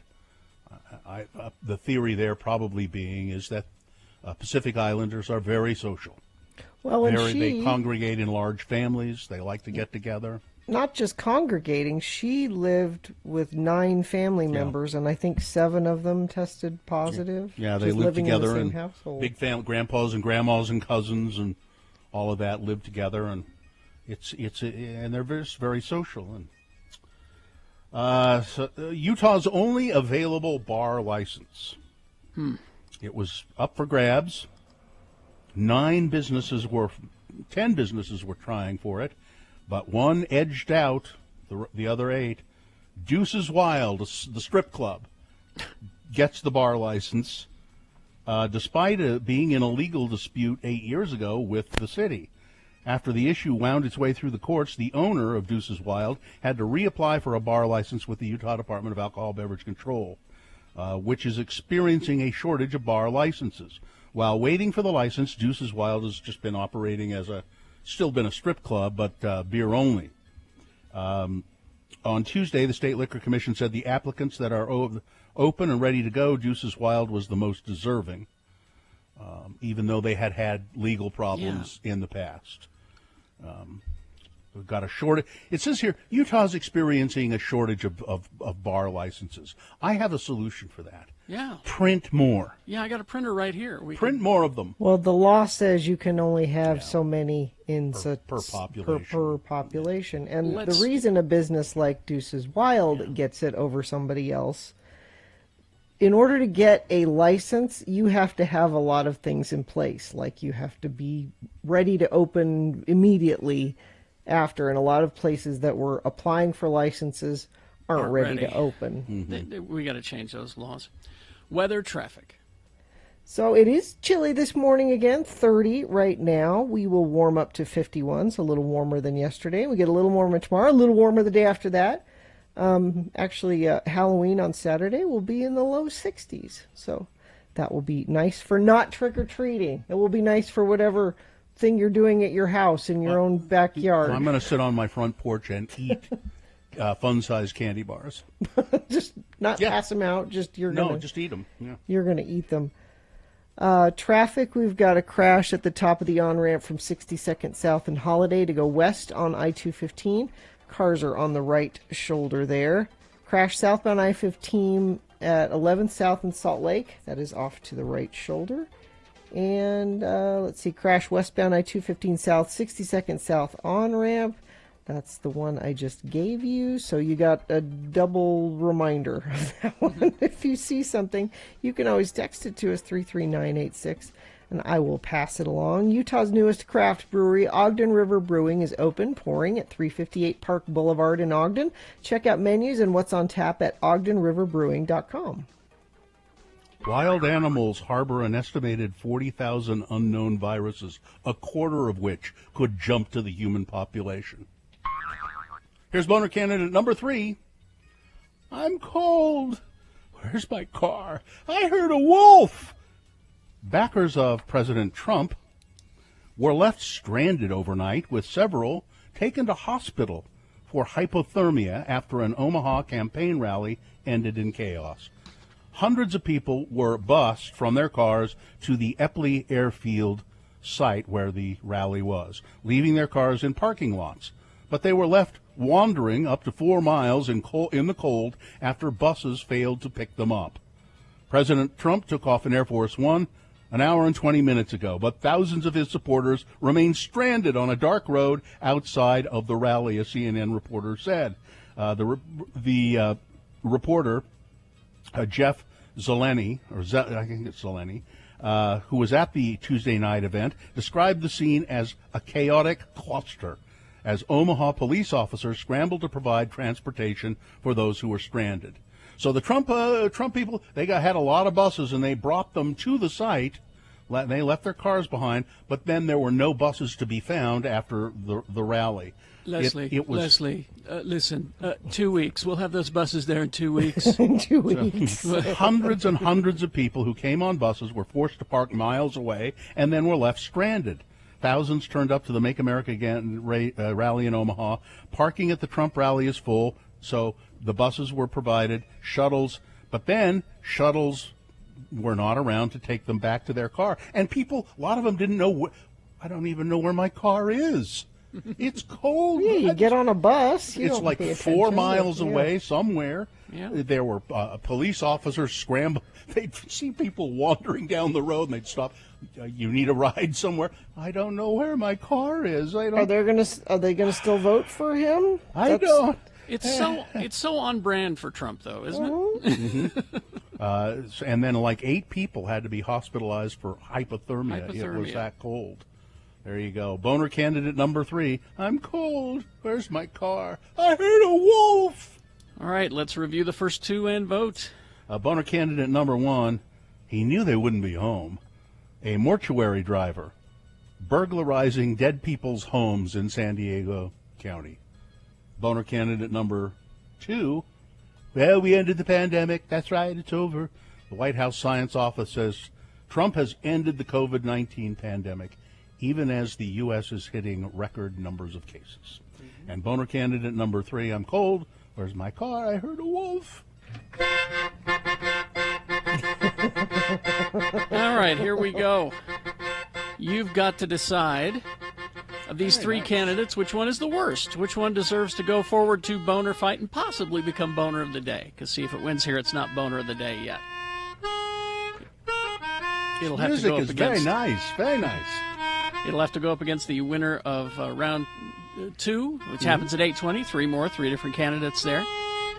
And then we'll take both of our winners and put them against each other at 9:20 this morning. That's when boner fight happens. That's when you'll decide boner of the day. Right now, pick your champion for round 1. Here we go. 1, 2, or 3. Remember your candidate number, the one that you think should win. Put that number, that single digit is all we need in the message of a text. Then text that to 33986. Or you can call the producer's booth, 877-602-9696. Use your voice to vote.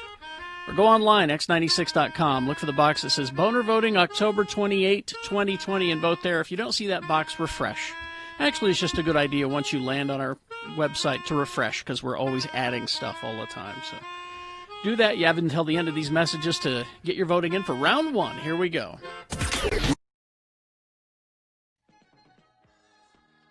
It's best question of the week. This is not complicated. You want to ask us something, you email it, and then we answer it. About pretty much anything you want. It's kind of like hello, yeah, what, but in email form. So send us your questions, radiofromhell at x96.com.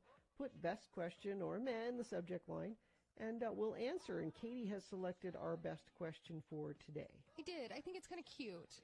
So this one comes from, doesn't say, I can't say their name, so it comes from Curtis. He says, last night my fiance's beloved cat of 18 years, Tigger, passed away with the Great Bale. Oh. Her favorite memories of the 10 years I had with her include basking in the sun on the freshly vacuumed carpet and all of these kinds of stuff. Says, my question is, what are some of your cherished memories with any of your dearly departed fur babies? Anything that makes you well up with tears or pride when you think of them? Oh, gosh. Now, I know all of us are animal owners and previous animal owners, so I thought it fit a good question. Mm-hmm. So it's so my dog, Sadie Girl, who lived forever and ever and ever, and I said this at the time that she died. At the time she died, she was the longest relationship I had ever had with anybody. Like no human other than, like my family, have I had a relationship as long as, and dogs are, and I'm sure cats, for people that have them, are great because they love you no matter what.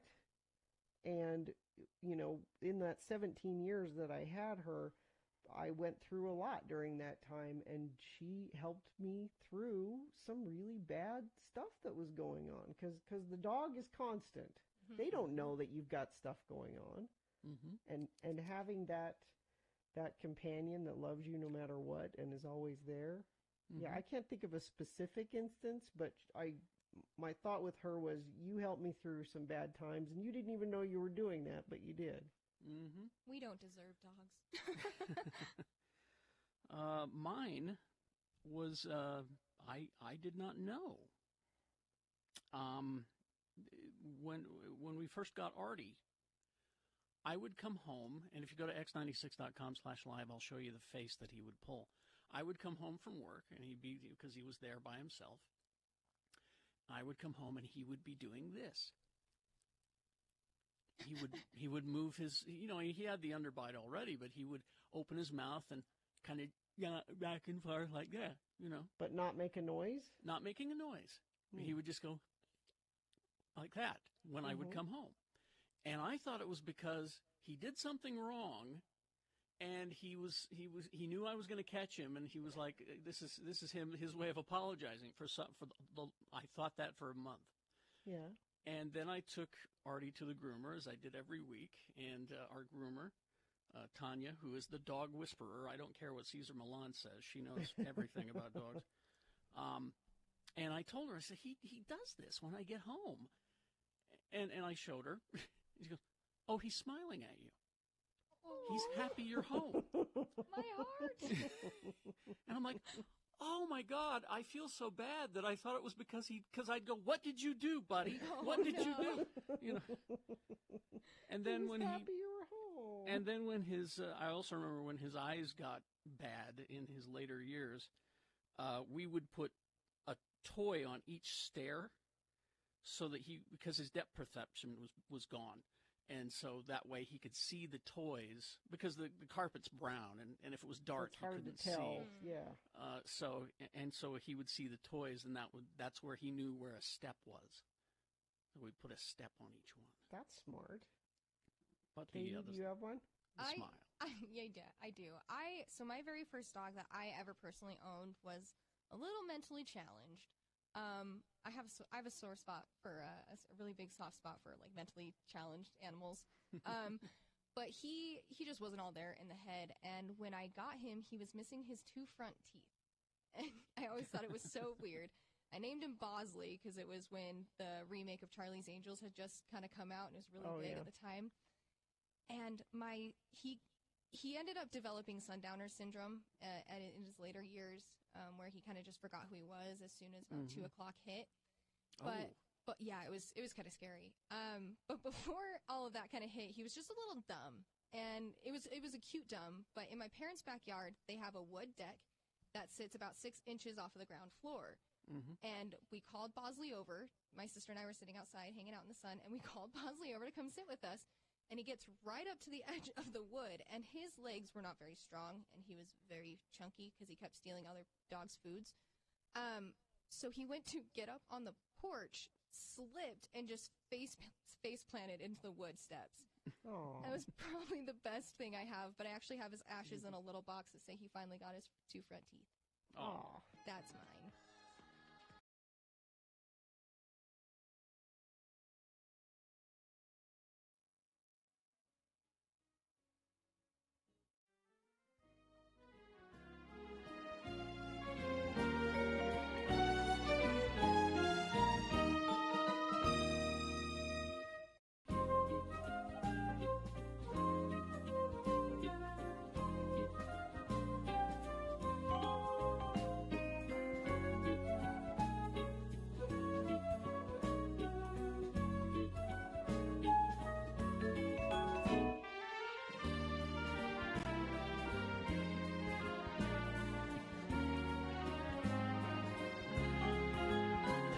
All right, 7:47. Before we award round one of your boners, now is the time to call, line up to talk to Dr. Cobble. If you have a question about COVID, and I know you do, rather than ask your friends on Facebook, which, well,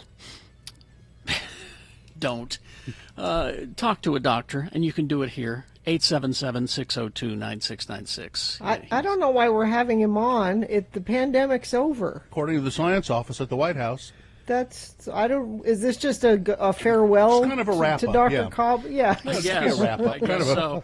We'll recap what happened. Yeah. So 877-602-9696. Call and talk to Dr. Cobble right now. But first, let's award round one of your boners. And it's brought to you in part by... Oh, yeah, it's... So my wife makes these things, and I don't really know what they're called. But it was Asian inspired. It's got black rice noodles in it, and chicken, and a kind of a spicy sauce, and some peanuts. It was really good, whatever it was. And if your home or business isn't getting Santa-lasted once a month, then you're wasting time and money. For 30-day protection, find them at Santalast.com or on social #Santalast. Boner candidate number one was he knew they wouldn't be home. A mortuary driver burglarizing dead people's homes in San Diego. Boner candidate number two, we ended the pandemic. That's right, it's over. That's according to the White House Science Office. Says Trump administration has ended the COVID-19 pandemic.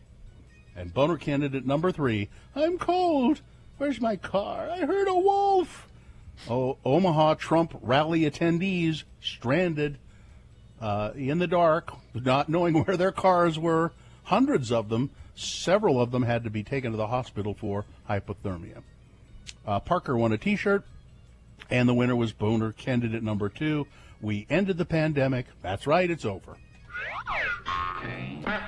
There you go. That's your winner of round one's voting. It goes forward now to Boner Fight. It might be Boner of the Day. Round two coming up at 8:20 with three different candidates. We get a winner there. Send that one forward as well. Those two duke it out at 9:20 this morning. That's when Boner Fight happens, and you decide Boner of the Day at that time. Now we go to Dr. Michael Cobble on the line to answer any questions you might have about coronavirus, the pandemic. 877-602-9696 is the number to call with your questions. I don't know if anybody's called in Not yet. But do it now. Good morning, Dr. Cobble. Good morning. I had a question. How bad can this get?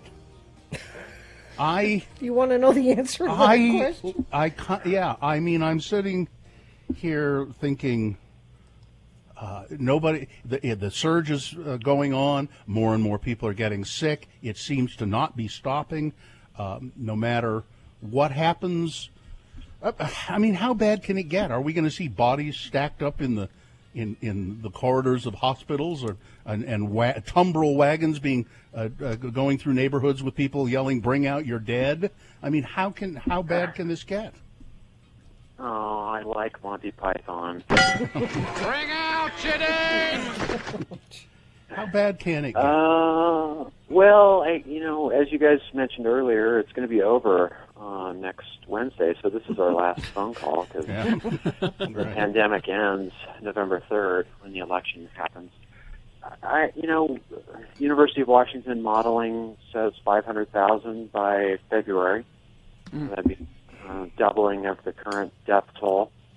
And, we're seeing 1,000 a day across America die from COVID, and it's probably going to go up to 2,000 a day. So if you add up the numbers, that's 30 to 60,000 Americans dying every month. That's more Americans than average will die from the flu in an entire season.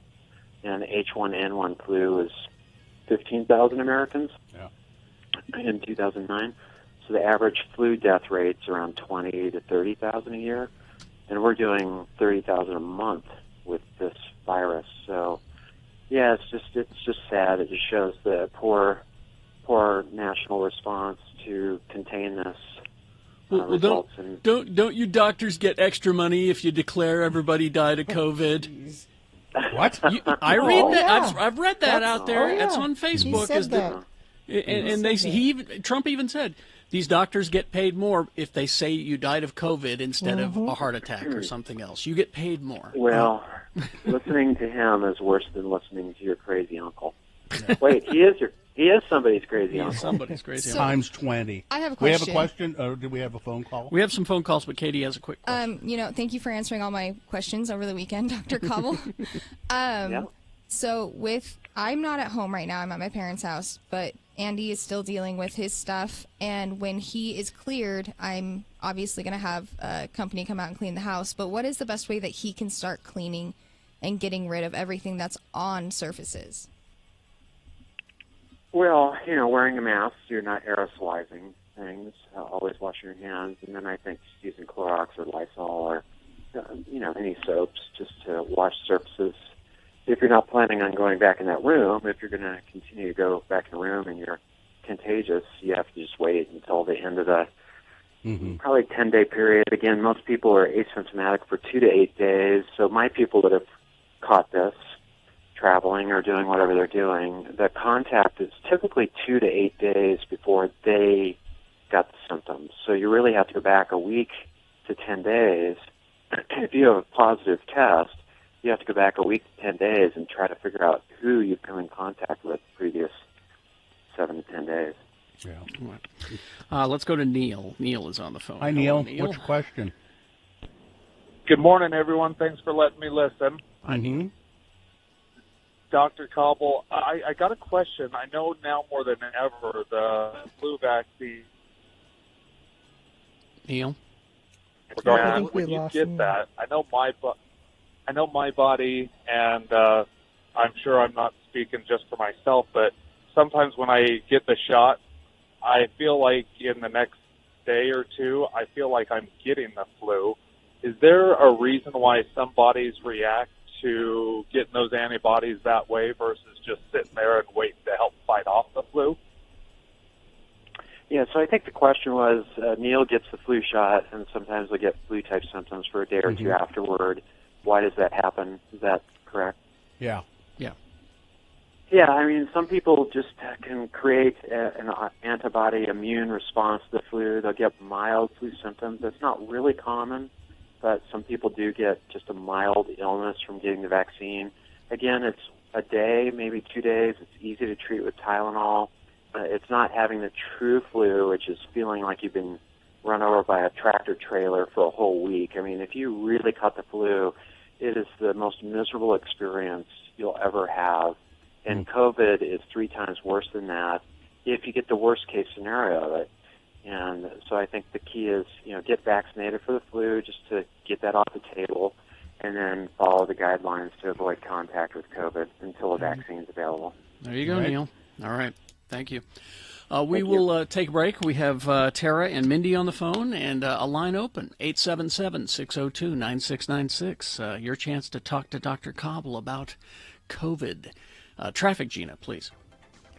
Yeah, let's see. We have a crash southbound I-15 11th South in Salt Lake. It is off to the right shoulder. Crash westbound I-215 South at 6200 South on-ramp in Holiday. That is also off to the right shoulder. And it looks like that's about it. We've had a fairly light morning traffic-wise. If you see something that you think I need to pass along, and it's safe for you to text, you can do that by sending it to us at 33986, and I will pass it along. Injured in an accident, everyone deserves an advocate. Call 801-355-5550 or go to utahodvocates.com. All right, we'll take a break and we'll be back more with Dr. Cobble right after these. Yes, your chance to talk to an actual doctor instead of a crazy uncle about COVID. KXRK Provo. They're 80. Less than a week away from Halloween. Oh, yeah, that's right. I got to get my comic books together for the trick-or-treaters. I haven't bought candy yet. Less than a week, and so we've gone the entire month of October. I'm going to give insulin this year. That's expensive. That's I was going to say, I'll put you in the poorhouse. That's true. Entire month of October, and we have yet to have a visit from my very favorite friend of the Radio from Hell show. Who was that? Who was that? Well, Jimmy was just here an hour ago. I like Jimmy, but he's not my favorite. And He's my favorite. Hildy's retired. And I like Hildy, but not my favorite. No? Friend of... Come on, you guys. Where are we going? Well, Punk was here on Wednesday and dropped off some toys, but I love Punk, but that's not who I'm talking about. I'm talking about... I don't know who you could be. Chainsaw Guy. Who's that? What's that again? Chainsaw Guy. But actually, you're usually not here when he's here, so Well, maybe you don't know how much I adore. I do know because, as you know, Chainsaw Guy and I have a very special relationship. I'm the one who introduced him to you, if you'll recall. It's true. And I have not heard. He's your life coach, right? He is. He was. Not anymore. He was. Well, when I found out that he was self-certified. That's when I went. Oh well. You didn't like his advice, and That's then you what did looked it. into it, and Yeah. but I said, where because did he you, thought, if I'm getting this out of a psychology book, screw him. where did you learn this stuff? I said, did you go to school? He said, no, I'm self-certified. So, but I have not heard anything from him. Well, and I usually do by this time of year. I mean, he contacts me and says, the first thing he always says is, "Hey, how's that cleaner going?" is that your Chainsaw Guy impression? It's Yeah. terrible, by I the know, way. I know. You don't sound anything. Okay, I won't try to do it again, but he always asks about you right off the bat. But well, then I'm putting out a call to Chainsaw Guy. If you're listening, we have less than a week to have you come visit us, or it just won't feel like it'll be like Santa not coming for Christmas. I heard it he will was be doing like a- the Easter Bunny not coming. I heard he was doing a podcast, and he's kind of Chainsaw Guy podcast? Yeah, I heard he was doing a podcast, and he's kind of busy with that. Well, if he, I hope I know he's a good friend of the program. I know he listens. So a Chainsaw Guy, just going to be really sad if you don't. Well, if he can't make it to the show, I'll have him call you. And We could at least offer some advice over the phone. No, I want him in here. I need to see him. I need to. I don't need the smell of the exhaust, and and it's always terrible. His overalls are always kind of dirty. And he usually doesn't button them up the right way. Yes, there's always something hanging out. Well, we have 4 more days of Radio from Hell show to where you will have the chance to. Well, I'll make If good on. I find him, what I'll do, and I'll tell him, Carrie says that he can come, but only if he agrees to shower. Well, wash the overalls. Okay, I'll tell him. That's all. He's supposed to be scary. Dirt is scary. You know how petrified I am of filth? So you like the fact that he smells so bad? It's just part of the. All right. No? I don't know. Okay. For those who don't know who we're talking about, Chainsaw Guy is the guy in the hockey mask at the end of your haunted house who chases you out with a chainsaw. He's also a self-certified life coach and a poet. He has sage advice. He offers love advice. Love advice and relationship advice, and even advice for your future, and job hunting, things like that. He was having a hard time of it a couple of years ago. He was leaf blower guy for a while. They took his chainsaw away. Yeah. Well, maybe that's part of the problem this year. I don't know. No, he's got his chainsaw back. I saw him. Oh, you did? I'm pretty sure it was him. Was it at the end of a haunted house? Yeah. Well, it probably was. He kept saying, "Hey, hey, hey," Yeah. and so I thought he was trying to get my attention. So Katie's getting married. She needs Chainsaw Guy's advice.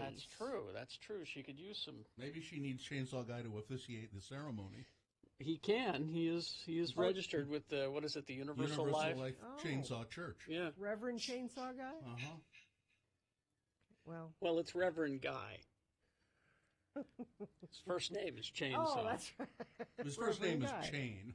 Yeah. His middle name is Saw. I mean, I imagine you're on enough of a close enough relationship that you could call him by his first name. Okay, but Reverend Guy. Hey, Chainsaw. Yeah, people are suggesting that Chainsaw Guy appear on an episode of Remain Seated with Gina Barberi. My podcast. Because you like him so much, you should get a hold of him and invite him. and do then life you can have advice. all your Chainsaw Guy fun there, and we don't have to deal with it. You could do that. I could. I'm sure he could provide at least 20 minutes of entertaining banter. I haven't been able to get you on my podcast, Bill, so maybe I can get Chainsaw Guy. Well, that's because you've asked me one time, and you said, "Can you come over right now?"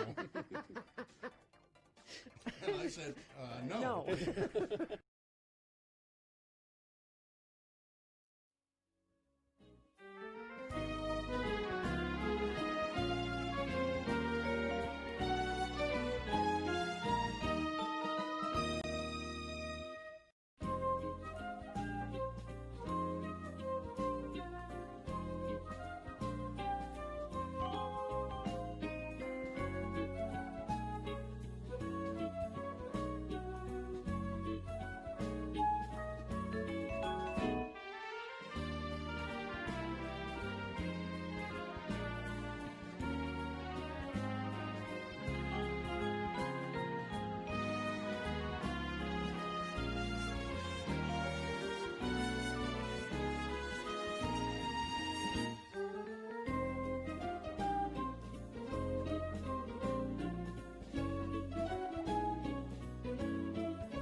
fathers could be so understanding. We're back with Dr. Michael Cobble to answer your questions about coronavirus, and we have some people on the phone now, I think. Let's go to Tara. Hi, Tara. Hello, Tara. Hi, I have a question about going to the swimming pool at the rec center. I have a 4-year-old, and back in January, February, we were doing swimming lessons, and they shut down because of COVID, and I'm now starting to get emails that they're opening back up for lessons, but I have anxiety about how safe that would be. It's not an environment where people would be wearing masks, both in the pool area and in the locker rooms. I know that you're not going to inhale pool water, but still, how safe is this really? Yeah, I think the swimming pool is a low-risk area. Everyone's supported that the swimming pool is a low-risk area. I swim almost every morning. There aren't many people there. There are two or three of us. I wear a mask into the locker room, and I wear a mask out of the locker room. It's easy for me.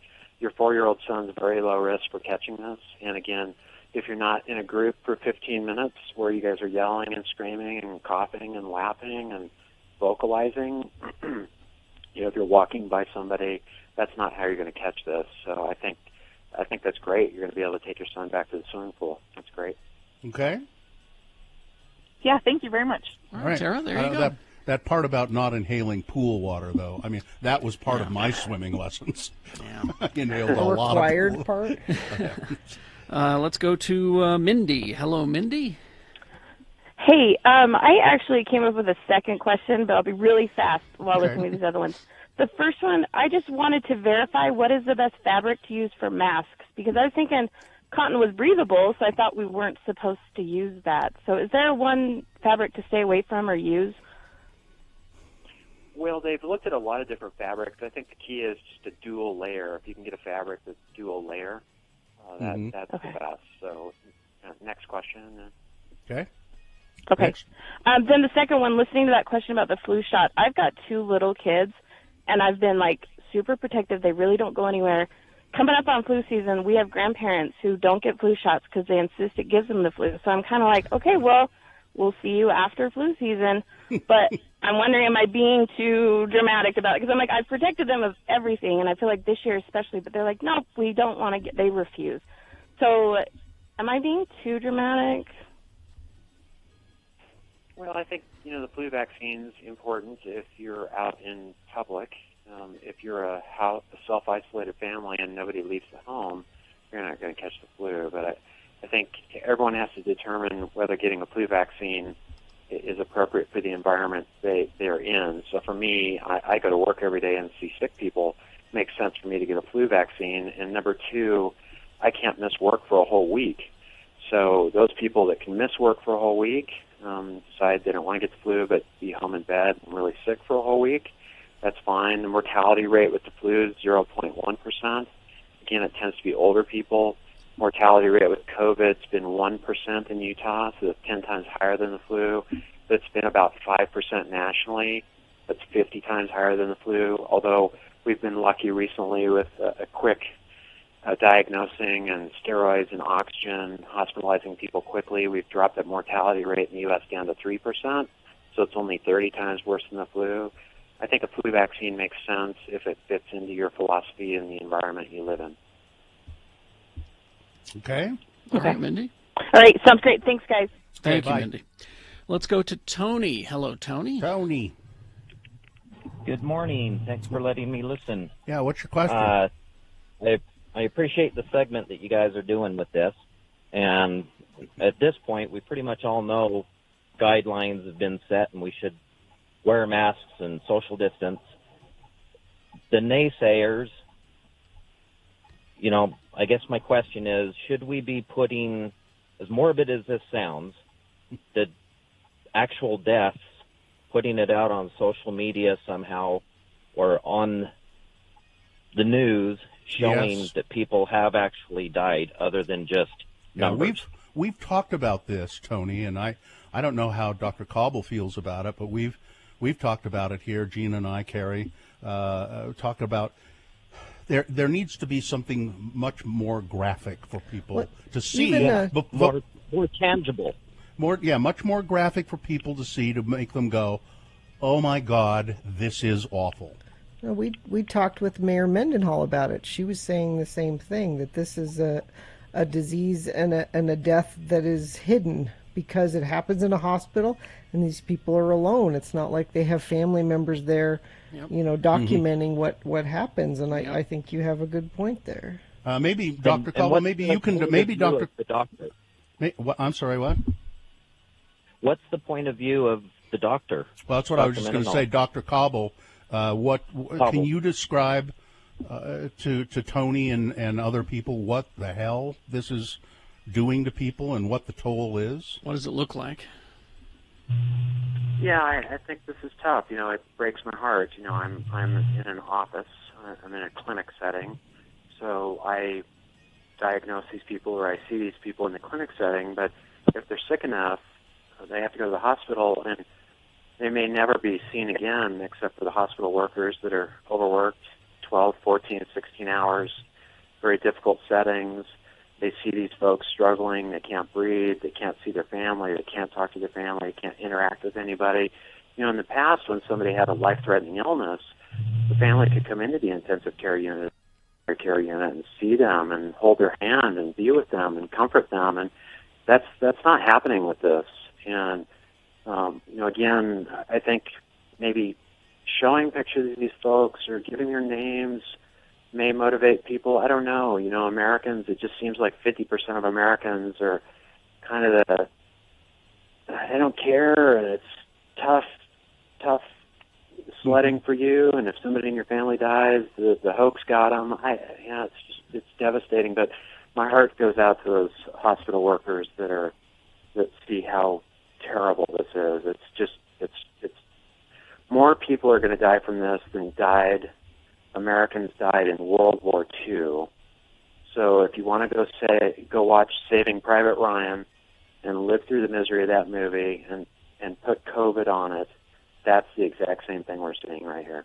All right. Thank you, Tony. All right. Let's see. Here's a text question.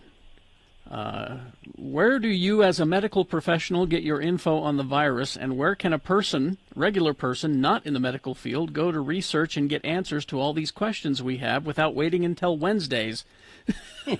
I look forward to getting answers from you, but I'm impatient and I can't wait that long. So what are some good websites or places to go to... yeah, that's a great question. I think the CDC website is still okay. Sadly, it's become politicized, and they've kind of been shackled and not able to educate and inform.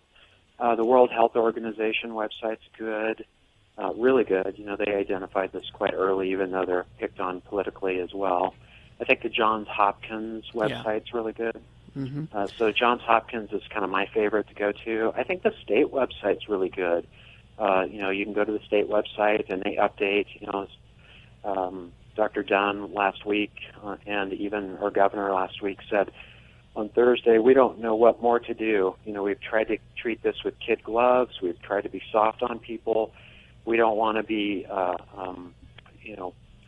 heavy-handed about it, but we don't know what else more to do. If Utahns can't wear masks and do the appropriate behaviors, we're going to see the ICUs overrun, the hospitals shut down, death rates continue to go up, and I think at some point people have to recognize this is a national emergency, and you've got to do the right thing. And it's also been demonstrated that kid gloves are no protection against this. Yeah, don't use kid gloves. The kid gloves are not good protection against And this. just to go back to what Dr. Cobble was saying, if you can take all of those websites and they're all saying the same thing, that's a good indication that it's a good website to go to. They're all kind of on the same page with it. The final quick question: Halloween, trick-or-treating. Any suggestions? Dr. Cobble has kids who want to go trick-or-treating, I know.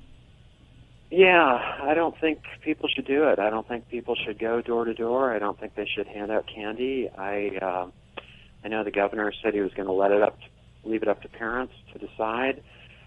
We took our kids trick-or-treating. It was a place that lets 4 people, if you're all in the same family, at 30-minute slots. We were the only 4 people, and we went and picked up 4 or 5 pieces of candy, kind of wandered through the little area and then went to the pumpkin patch, and so it was just the four of us. Mm-hmm. And we weren't going to somebody's door, and everything had been sanitized and cleaned. It was outside during the daytime, but I think that Halloween night is going to be moderately dangerous for people handing out candy or picking up candy. I think if you do decide to do that, I would limit the number of places you go, and then I would probably leave the candy outside in the garage or somewhere in the house for 3 days and not touch it, and wash your hands when you get back home. Yeah. All right. Get Well, back when you get in the car. yeah. All Is right. that it's well, never mind. It's too late to ask. We got to take a break. Well, I'll ask you this question next week. Thanks, Okay. Dr. Cobble. Thanks. But by Thanks, next everyone. week, it might be too late, Bill. No, it'll be okay. All right. Thank you. We can do like a COVID reunion party. Okay. Like the Bachelors. All right. Thank you, sir. All right. Traffic, Gina, please. Yeah, let's see. We have a crash eastbound 134 South. This is east of the Mountain View corridor in Riverton. The right lane is closed there. Crash northbound I-15 at 114th South in Draper. It's affecting the right lane there. And a crash southbound I-15 at 11th South in Salt Lake. That one is also off to the right shoulder. Scott Hale is offering a furnace tune-up with a free airflow test for only $39. Call Scott Hale, 801-264-HALE. All right. Here are the boner candidates you're going to be considering in the next round of voting. Boner candidate number 1, Your Honor, the state, which is me, is dropping all charges against the defendant, which is also me. Boner candidate number 2, glass of water, $3. And boner candidate number 3, give the money back, Burgess. Thank you. All right, round 2, your boners coming up after these messages, along with Big Boy News and Opinioendo. Stand by for all of that. Gina, how are things in the real estate market, selling houses? Well, selling and buying, it's actually the perfect time to sell your home. And you want to do it with someone that you trust, someone that works with a lot of Utah families. Joshua Stern is that someone. Buyers are eagerly awaiting for homes. Actually, Joshua has a list of potential buyers, which is going to make this whole process go faster. He has a list of people looking for homes, so you don't have to take a whole lot of time worrying about how long it will take to sell your home. And he's going to get you a good price for it. He'll help get your home ready for market. If you're worried about showing your home, this may be something that's preventing you from actually listing it. You can do all of this virtually. You can get more information about that by going to sternteam.com or calling 801-444-9100. You're going to get more money for your house. It's going to happen faster, and you're going to feel confident in dealing with Joshua Stern. Technology has evolved to the point where the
I know that the a-hole from El Paso didn't want the cat around. No.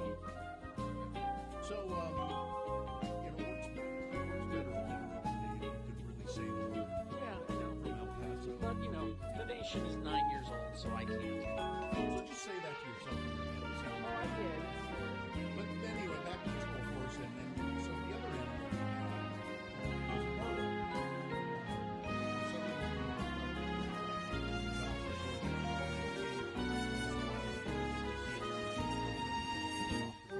And so we adopted this, and we named him Buster. He was the KJQ. No, that's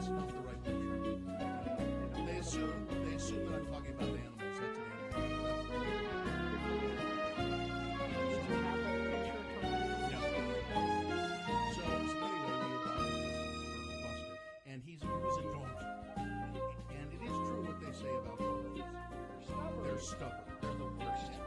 And he was just, we thought it would be fun to take him around to events. Well, it wasn't. No. Because he was stubborn. We had a horse trailer that the owner of the property had that we could use, but to try and get him into the horse trailer was just almost impossible because he didn't want to go. Of course.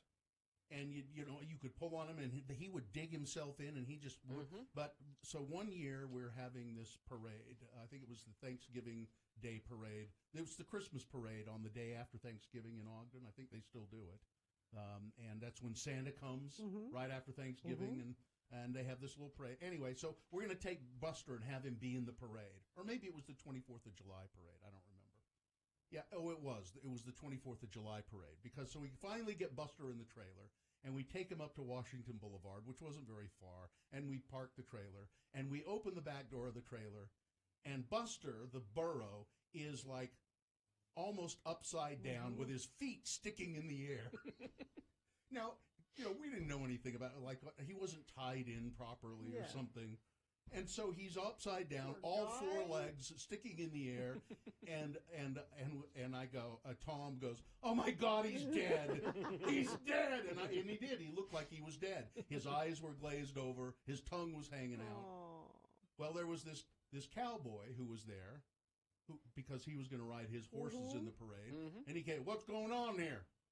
And our burro is dead. And the cowboy looks in there and he goes, "He ain't dead." And he grabbed that burro and just dragged him out of the trailer, and Buster kind of staggered to his feet. He's fine. He's fine. He ain't Walk dead. it off. Cowboy up. I mean, and we, it was just like, he said, when you take him home, you got to tie him in there so he doesn't fall down. Oh, because they're dumb. Well, and we thought he could just stand there and balance. No, no.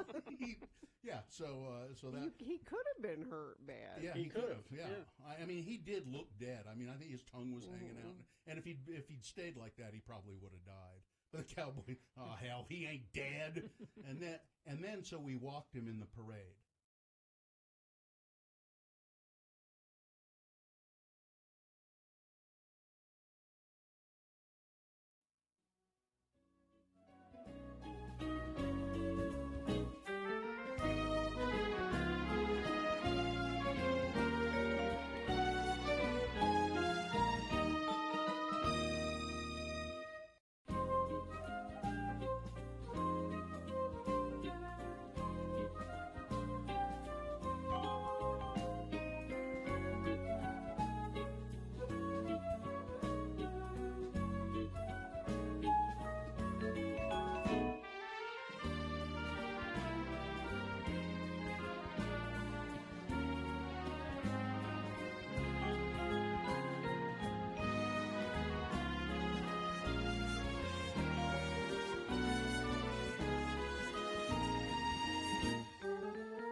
All right, it's 8:22 right now. Time for round 2 of your boners. Here we go. 3 news stories.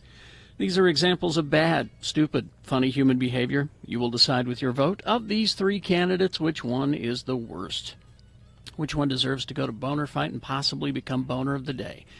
If it wins here, it secures a spot in Boner Dome, and it'll go up against the winner of round 1's voting. We did that an hour ago. But we'll take both of our winners and put them against each other. Boner Fight happens at 9:20 this morning. That is when you decide Boner of the Day. So right now, pick your candidate for round 2 to send forward. 2 candidates now, a third after the news. Once you've heard all 3, you will vote, and one of you lucky random Boner voters will receive in your email inbox a electronic gift certificate to Diversion Eatery. You can Get some delicious food from them. See their menu and learn more by going to diversioneatery.com. Here's boner candidate number 1. Your Honor, the state, which is me, is dropping all charges against the defendant, which is also me. A New Hampshire woman is accused of impersonating a prosecutor and falsifying documents to declare the charges against her had been dropped. According to the New Hampshire union leader, an indictment obtained by the newspaper alleges Lisa Landon submitted fake documents to court officials in 3 cases last year in an attempt to declare her drug possession and stalking case charges had been dropped. She used the state's electronic filing system to falsify the documents. The county prosecutors grew suspicious when they heard a state forensic examiner was scheduled to perform a competency evaluation on Ms. Landon. Then, after a brief investigation, prosecutors quickly discovered multiple documents had been filed fraudulently. According to the indictment, Ms. Landon also fraudulently filed an order to waive fees in a lawsuit that she had brought against the county, and she's also accused of falsifying documents to halt guardianship proceedings involving her child. She faces charges of false personation, multiple charges of falsifying evidence, and indictments for burglary and theft. Boner candidate number 1, Your Honor, the state, which is me, is dropping all charges against the defendant, which is also me. Here's boner candidate number 2, glass of water, $3. Donald Trump's Florida resort, Mar-a-Lago, billed taxpayers $3 for 1 glass of water, $6,000 for flowers. This is among other things, when world leaders visited there, according to new invoices obtained by the Washington Post. Having campaigned on a promise to, quote, drain the swamp and end the crony culture of enrichment, the president, once in office, profited enormously. That's against the law. Limits on per-night room rates were ignored, bar tabs were racked up, and residents were even rented even though the president wasn't around. Trump Tower is currently being paid $40,000 a month for office space for the campaign, the paper reported, despite the Trump campaigns this time being based out of Arlington, Virginia. There's no campaign work being done at Trump Tower, but they're still charging taxpayers $40,000 a month for space there. Since Trump took office, his companies have been paid at least $2.5 million by the U.S. government that he heads, according to documents obtained by the Washington Post. Lock him up. $3. Lock him up. Glass of water? That'll be $3, please. Coming up in a moment, boner candidate number 3. Give the money back, Burgess. Burge? Burge? Boner candidate number 3 for round 2 coming up after this. Big Boy News and Opinioendo brought to you by... Saturday, October 31st, help a local student in need at the Halloween Tech or Treat donation drive-thru.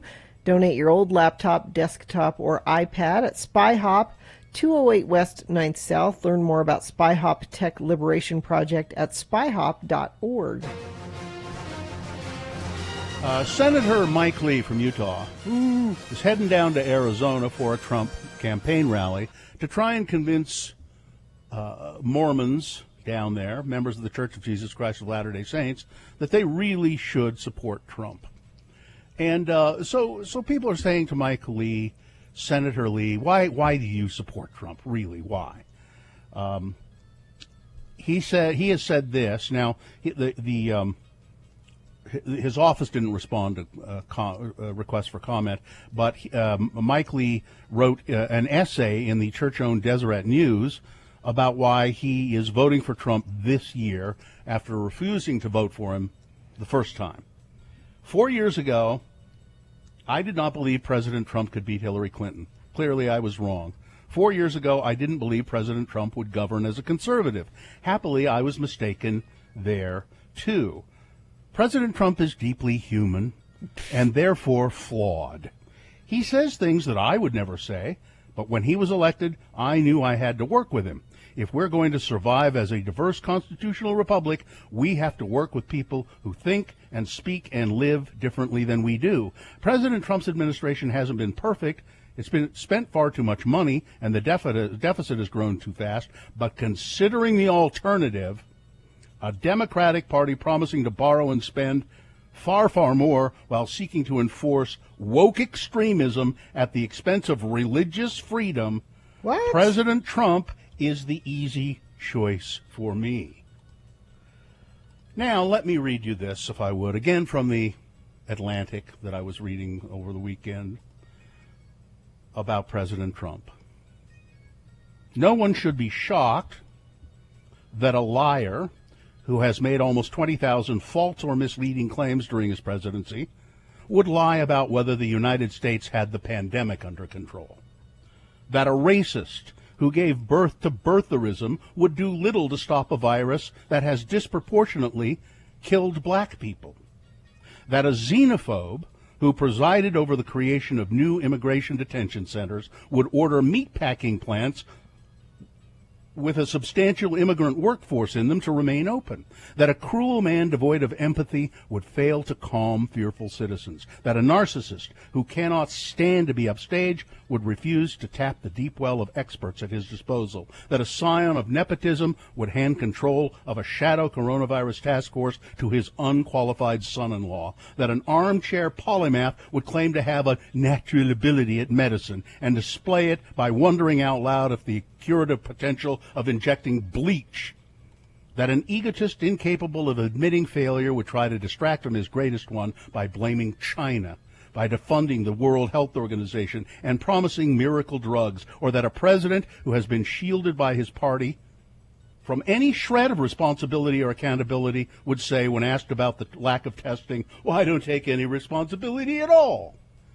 Trump is a comorbidity of the Corona-19 pandemic. He isn't solely responsible for America's fiasco, but he's central to it. A pandemic demands the coordinated efforts of dozens of agencies. In the best circumstances, it's hard to make the bureaucracy move very quickly, Ron Klain said. It moves if the president stands up on a table and says, we're moving this quickly. Yep. But it really doesn't move if he's sitting at his desk saying, it's not a big deal. That's the guy you're supporting, Mike Lee. That's the guy that you feel deeply in your heart should be the next president of the United States. Mm-hmm. Where did you go wrong, Mikey? You know who Keith Raniere is? NXIVM. NXIVM cult. Sex cult. Mm-hmm. He was found guilty last month, sentenced yesterday.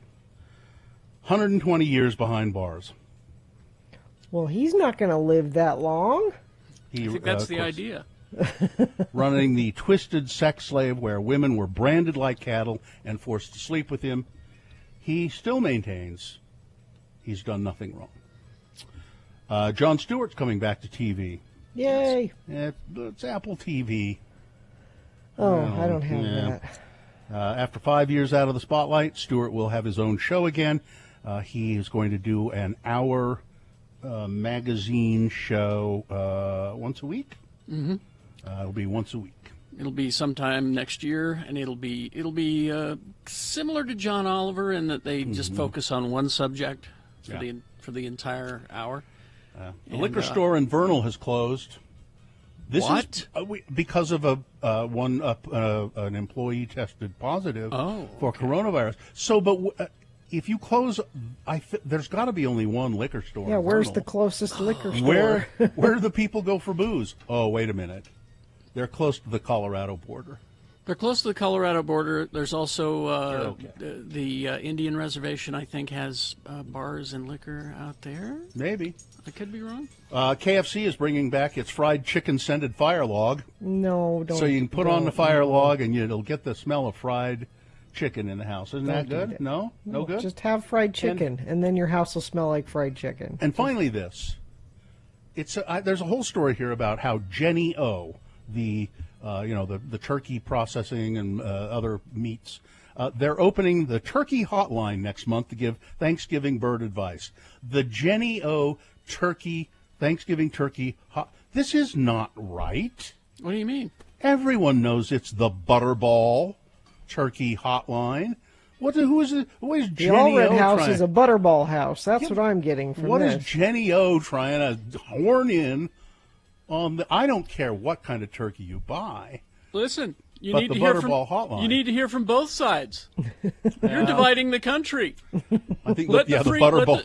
let the free market decide. The Butterball people are too liberal. You don't have to listen to the mainstream Butterball people. You can get your information. Do your own research. All right. Sports weather traffic.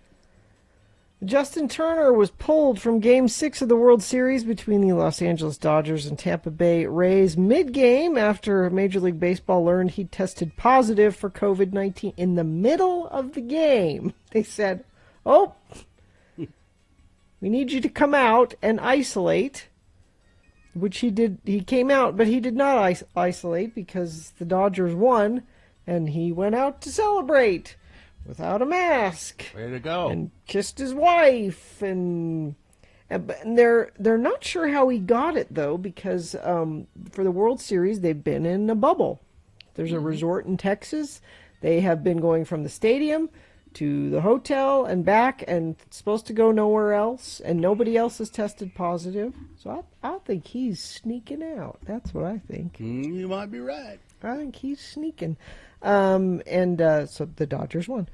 Real Salt Lake playing tonight at 8:30. They play San Jose Earthquakes. That's your sports weather.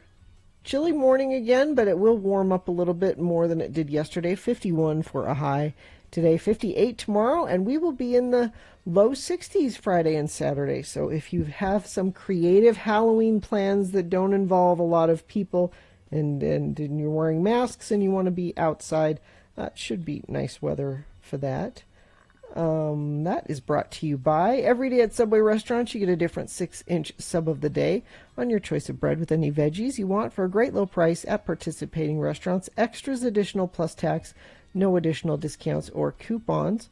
Traffic, we have crash southbound I-15 at Center Street off-ramp in Provo. That's off to the right shoulder. Crash eastbound 134 south east of the Mountain View corridor.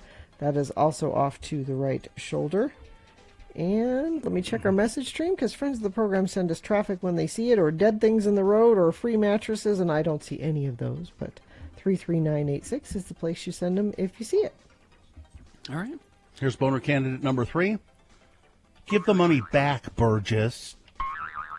Burgess Owens, the Republican nominee in Utah's 4th Congressional District, appears to be at the center of a campaign finance controversy with a week to go until Election Day. The New York Times has reported that Owens' campaign accepted more than $135,000 in illegal campaign contributions, which is approximately 40% of the money he has available for his stretch run to Election Day. A review of Owens' campaign finance filing confirms multiple donations over the legal limit, stretching as far back as July 1st of this year. Among the prominent Utahns who have donated more than the legal limit include Greg Miller and Susan Bramble, spouse of a well-known state lawmaker. All of the donations in question have a notation on the report that the amounts are not permitted and that the campaign is waiting for written directions from the donors about what to do with the cash. Federal Election Commission rules allow donors to reallocate excessive amounts to another member of the household or to another election. So there are plenty of ways to cheat, legally cheat, but he hasn't done that so far. The other option is a refund, with 50,000 donors donating online over the course of the campaign. There's going to be some that donate over, and you either reattribute it or you send out reattribution letters, and if not, you refund it. That's why the FEC has those processes in place. Candidates can't control that, said Burgess Owens' campaign spokesperson, Jesse Rainey. Yeah. Here's the thing about the FEC. During Trump's reign, he pretty much gutted it. He didn't give it the proper care and feeding, and it is now pretty much toothless. Well, although they did somehow, I don't know who saw this. Maybe they didn't see it. The New York Times did. But the McAdams campaign, of course, pounced on this. But it's clear that he has taken illegal campaign contributions to the tune of $135,000. Boner candidate number 3, give it back, Burgess. Let's review the first two and vote. Boner candidate number 1, Your Honor, the state, which is me, is dropping all charges against the defendant, which is also me. A New Hampshire woman impersonating the prosecutor in her own case tries to file papers to drop the charges against her own case. Boner candidate number 2, glass of water. Well, that's $3. Donald Trump's Mar-a-Lago resort billing $3 for a glass of water and other egregious charges when world leaders have been visiting Mar-a-Lago. Sometimes the president himself isn't even there, but that's all taxpayer money that you're putting out there. And Boner candidate number 3, give the money back, Burgess. All right, here we go. You've got to decide of these 3 candidates, which one is the worst, which one deserves to go forward to Boner fight and possibly become Boner of the Day. If it wins here, it goes up against the winner of round 1, excuse me. This is round 2. Round 1 we did an hour ago. So we got to get a winner here for round 2 and send it forward. So we have 2 candidates for Boner fight at 9:20 this morning. That's when you'll decide Boner of the Day. So right now, pick your champion for this round 2. 1, 2, or 3. Remember your candidate number, the one that you think should win. Put that single digit, that's all the computer needs, in the message of a text, and then you text that to 33986. Or you can call the producer's booth, 877-602-9696. Use your voice to vote. Or go online, x96.com. Look for the box that says Boner Voting, October 28, 2020, and vote there. If you don't see that box when you go to our website, refresh. It should appear. You have until the end of these messages to do so. This is round 2. Let's go. Hoops Vision Correction. HOOPES Vision.com. Please, please, please, do as Carrie and I have done, and many of our family members have done, and take advantage of the fine, fine work at Hoops Vision. Do you get emails from people saying thank you for recommending Hoops Vision because it changed my life? I get those all the time. Yeah. Now, if you have a flex spending account, remember those benefits expire at the end of the year. You have to use them or lose them, and you could use them for LASIK at Hoops Vision. Get your eyes corrected so you can throw away your glasses and your contact lenses. Now, right now they have $500 off per eye. That's a $1,000 savings, assuming you get both eyes done. And there really has never been a better time to get LASIK at Hoops Vision. So you deserve to have better vision, don't you? Of course you do. So call 877-30-LASIK. That's 877-305-2745. Make your free, no-obligation appointment, or go to hoopsvision.com. Is what we've got here. It's 20 warning signs your liver is sending you right now. What are you? Why are you looking directly at me? It's Radio from Hell with another list, because people love a good list. X96. And before we get started, I'm concerned because our announcer there says, because people love a good list. I don't think so. How do you know? We're getting complaints about these lists. List complaints? I haven't seen them. And I'm like, well, what's... And they said, well, get a good list. Well... I'm like, these are good lists. I think this is a helpful list. Well, this could be a lifesaver for me. And it's apparently. Just... Because you don't find a list interesting doesn't mean it's not a good list. Okay, so number 1, 20 warning signs your liver's trying to send you. You have super itchy skin. Uh-oh. It's an early sign. It might just be dry, but if it's becoming a regular thing, it might be worth getting checked out, especially if it's itchy. Also, it's an indicator of cirrhosis of the liver. Uh-oh. Really? Number 2, your skin or eyes are turning yellow. Uh-oh. Well, yeah, that's a sign. Seeing the whites of your eyes Jaundice, start to turn yellow, it's jaundice. Yeah. And it could mean your liver's in trouble. That's what all of these mean. Yeah, you've gained a lot of weight. Uh-oh. Your liver may be to blame. Another symptom of liver You don't cirrhosis. need to say that every time. Do you know what liver cirrhosis is? It's when your liver cirrhosis is. The disease develops slowly, replacing healthy liver tissue with scar tissue, blocking blood flow through the liver, inhibiting the organ from working properly. Right. Believe me, I know that. But then a conflicting symptom, What's that? you're losing weight. Well, So which one do you pay attention to? I don't But know. see, that Okay. one's a red flag for Hep C. So either you have cirrhosis or Hep C. So they're both bad. Well, I wish my liver would make up my mind. Your palms are red. Is this- Uh-oh. Well, I mean, I'm naturally pink. could be due to fatty liver disease. If Okay. your palm, I always Okay. say that wrong. Palms. It's palms. Your sleep schedule's out of whack. Yo, whoa! Culprit? Liver. Liver. Mhm. Liver Yeah. cirrhosis. I don't know. You're giving the liver an awful lot of Your credit memory's here. gotten worse. What? No, that's just with age. What are we talking about? Yes? You're always tired. What? All of these Uh-oh. symptoms are worse. These are just being a person, all of these Yeah. things. A person who has to get up at 3 in the morning. Your appetite's disappeared. That hasn't happened. No. You're a man experiencing enlarged breasts. Uh-oh. Again. No, that's just aging. I'm working on them. That's just aging. Your personality's changing. Shut up.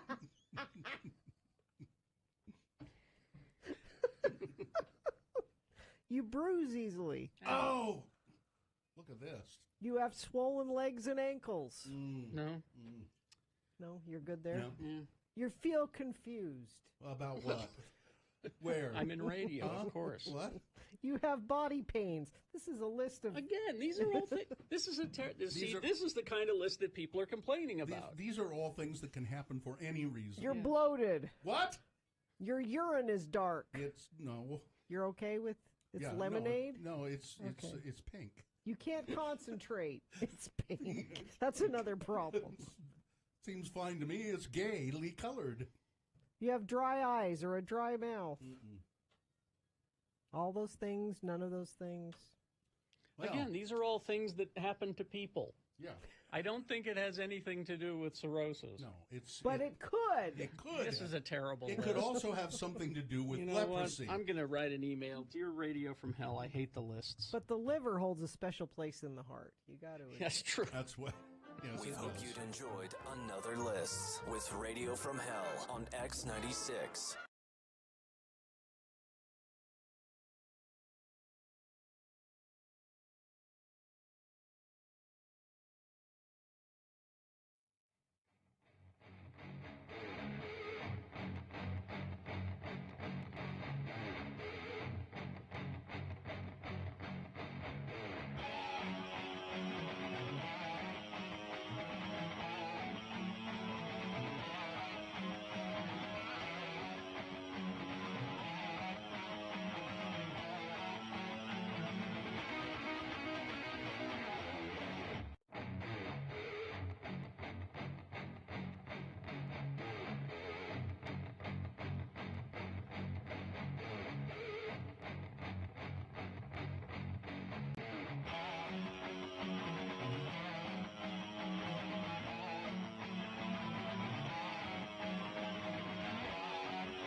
Alex Trebek has cancer, you know.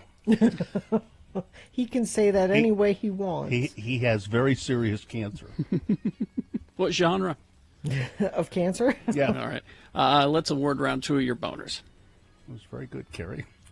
And it's brought to you by the Asian dish that my wife made with chicken and black rice noodles and cucumber, and it was great. In part by that, also by it's Oktoberfest all month long at Diversion Eatery. Go try the poutine fries and a sliced brat with sautéed onions for $7.99, located at 535 North 3rd West. See the menu at diversioneatery.com. So we had boner candidate number 1.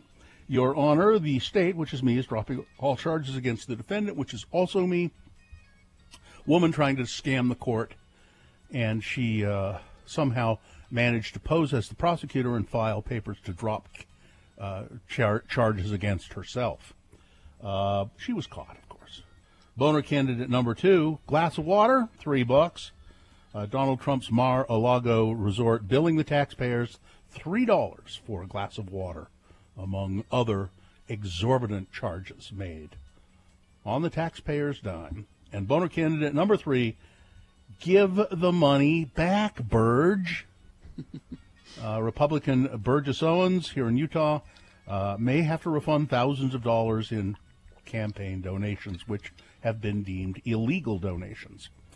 Adam won a diversion eatery gift card, and the winner by 1 vote over number 3, Burgess Owens, was number 2, glass of water, $3. All right, so there you go.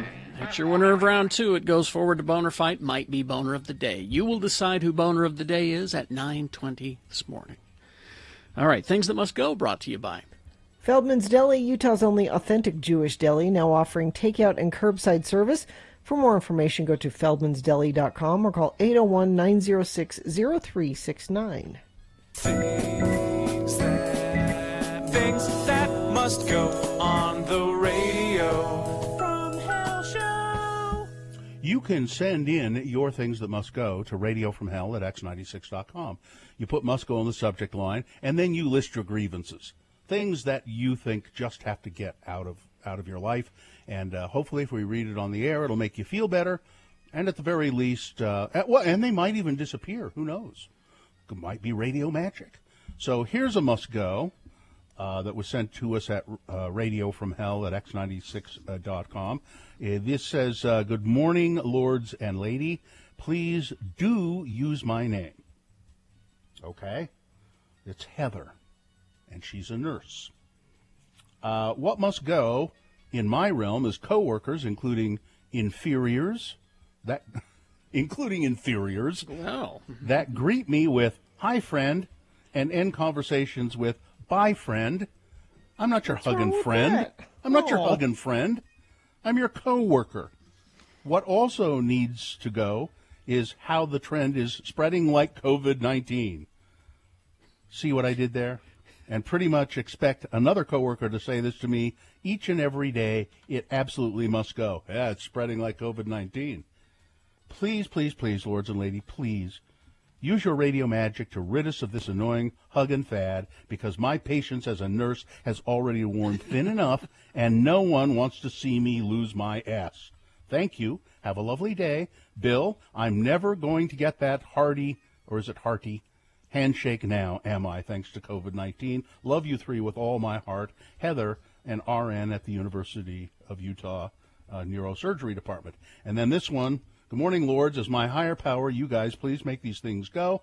People say that they had the opportunity when they were just trying to brag. For example, last summer, my family and I had the opportunity to go to Europe. Or, we had the opportunity to feed the homeless.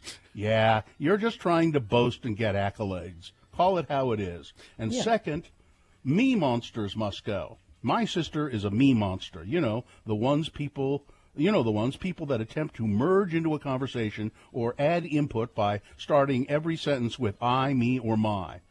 I used to be a me monster until it was pointed out to me. Once highlighted, you notice how often you say it. I say me or my, and it's pretty surprising. My sister just wants to put the brakes on conversations, and it's to the point where we just ignore her because she has to jump in with, well, I or me all the time. And then finally this must go. Bill saying Cardassian when he means Kardashian. No, I don't mean Kardashian when I say that. I know it's the Kardashians. Yeah. I know it's Kim Kardashian. I prefer Cardassian. The bad guy aliens on Deep Space Nine. Exactly. Mm-hmm. Thanks for letting me listen, Felix. Gina? All right. Just one of my own. Yesterday, I heard some radio reports about the upcoming World Series game and about how the Dodgers had a chance to clinch the title. Clench the title. Clench it. They're going to clench it. Clench is like you clench your fist or your teeth. That's clenching. Clinching means you're sewing it up. You're clinch. There are other parts of your body you can clench. I'm doing it right now. Me too. That was mine from yesterday. This from Please Don't Use My Name. My thing that must go is Trolley Square canceling Saturday Halloween movies due to COVID-19. It was something that many children looked forward to celebrating in the fall season. Well, we're having to cancel a lot of stuff. Sorry. Do it extra hard next year, I guess. And then, hello, lords and lady. Thank you for being my saving grace every morning. Yes, you may use my name. Thank you for asking. It's JJ. It's coming to that time of year when we all be getting snow. My thing that must go, people who don't remove all the snow from their cars. That means the hood, bumpers, full windshield. Yes. When you don't, people like me who take time to clean all the snow off my car are driving down the freeway minding our own business, and all of a sudden a huge chunk of snow comes flying right at you at 70 miles an hour. Please, clean the snow off your cars. Carrie Geek Show says, hey, Bill, I'd share the bottle with you any day. Gina, my spirit animal, I love you all more than chocolate. Thank you, JJ. That car snow thing, it's easy. Just have a broom in your back seat. Just on the top. All right. This one was furiously scribbled by my wife on a piece of paper last night. Quit saying "and" when you're talking about a year in 2000. What year did you move here? 2008. No, you don't say 1984. It's 1984. Yeah. So it's not 2008. It's 2008. Okay. Good point. She was very, very furious about that one. Let's see, this one from Ziggy. People nonstop talking about how bad the freeway is in Lehigh. Well, it is. Come on, it's a damn road. Pay attention, you'll be just fine. And if you don't like driving that road, then don't come down here. Okay, Ziggy, I don't anymore. And B, if everyone else was doing what you say them to do, then I wouldn't have to worry about it. But they're not. And so, there we go. Yeah. This one from Dan, political ads. Yeah. Morning, Oh, geez. Yeah, on the morning news, whenever Ben McAdams or Burgess Owen ad comes on, I change the channel. They're on every channel, though. And that's true. If you're just watching TV locally, you would think that they are the only two people running for anything at all. You know? Yeah.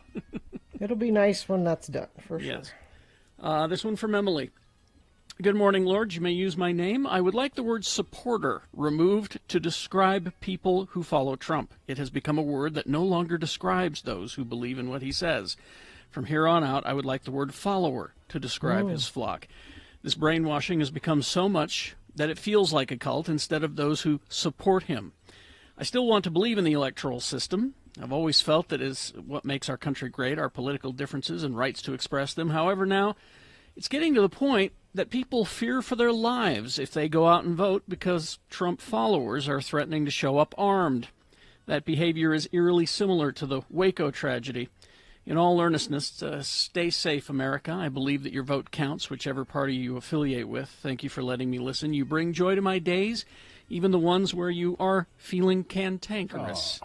Emily. Things that must go on the radio from Hell Show. All right. Traffic, Gina, please. Yeah, crash westbound 3rd North at 20th West. This is in West Point. Has the westbound to northbound lane closed. Expect delays and use caution in that area. Free ladder. Southbound US 89 at the mouth of Weber Canyon. The ladder is reportedly in the right lane, causing slowdowns as cars try to navigate around it. Navigate around it? Stop and pick it up. It's a free ladder. Crash southbound Redwood Road at the I-215 ramps in Taylorsville. 2 left lanes are closed and only 1 right lane is open. This is causing delays back to 54th South. That's traffic. You know, that's encouraging kind of risky behavior. All right, I didn't mean it. You know, if it's safe. Yeah. All right. We will take a break. We will be back. We got Boner Fight coming up. Stand by for that. Look, a message from the Department of Workforce Services. So there are jobs available here in Utah if you've been impacted by the coronavirus in terms of your employment. You've been laid off. Maybe it's time for you to think of a new career, but there are certainly jobs that you can find. The hottest jobs are available right now at jobs.utah.gov. There are a lot of jobs available in the life sciences. There are jobs like laboratory technicians, maintenance and support engineers. And a lot of these jobs, they will hire you and start paying you and train you on the job because they're really desperate for people. Some of these jobs have a lot of longevity. These companies tend to be around for a long time, so maybe it can become a career for you. There are job fairs. There are job hunting events. There's all kinds of advice. You can find out all about that by going to jobs.utah.gov. Reasons why wearing a mask.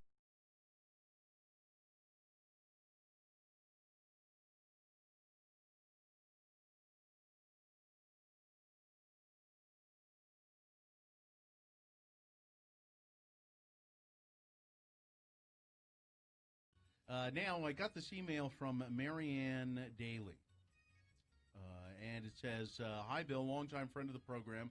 Listen and love the show. Nothing makes me my morning better. I work from home, so I always have the radio on, and more often than not, find myself laughing really, really, really, really, really hard out loud, of course. I identify with you most of the time of the three.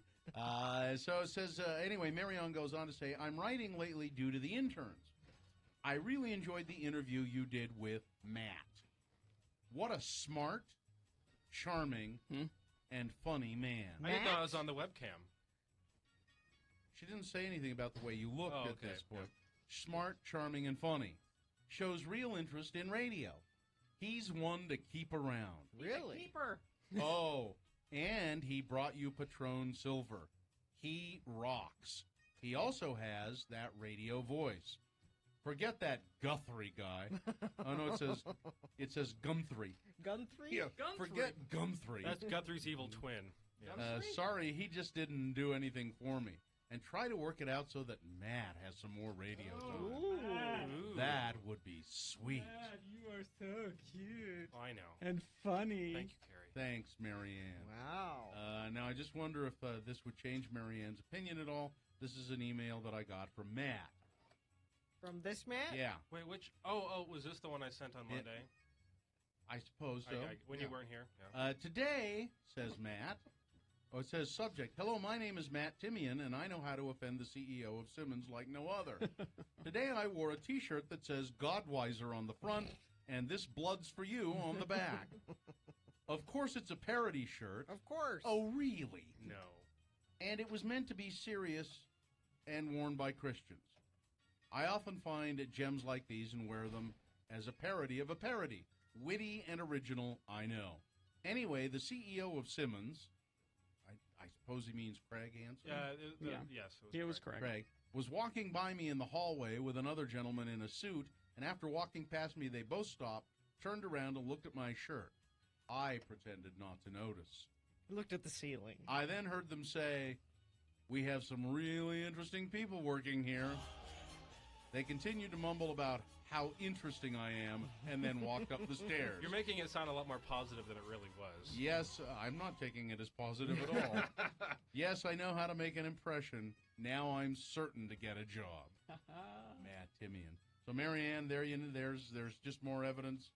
It's probably making her more hot for him. Probably is. Well, here's Marianne's email, Matt, if you'd like to thank you. contact her. That would be great. Maybe she could help you with the crock pots and the little smokies. Appreciate you. All right, thank you. Thank you. Yeah. Matt Timian, our intern. Him and Marianne. Matt and Marianne. How nice. I don't know. He's 2 divorces down already. I don't. Well, if I could counsel Matt on anything, I'd just say don't do it again. Don't get married again. Date all you want. Date all you want. Have a girlfriend, but don't marry again. I don't trust Matt as far as I can throw him. Really? I think you should try to throw him. I can't throw him. I can throw him an inch. That's how much I trust him. Oh, I'm sure you can do more than an inch. 2 inches, maybe. I just can't. I'm kind of weak. You should know that about me. I'm weak. I just thought you meant more.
And now it's time for another edition of Ned Hastings, Smoking Psychotherapist. Brought to you by Iger Brothers Chain Link. Whatever your chain link need, be it fences, neck ornaments, or medieval armor, call Iger Brothers. We've been linking you up with the finest chain link products for over 30 years.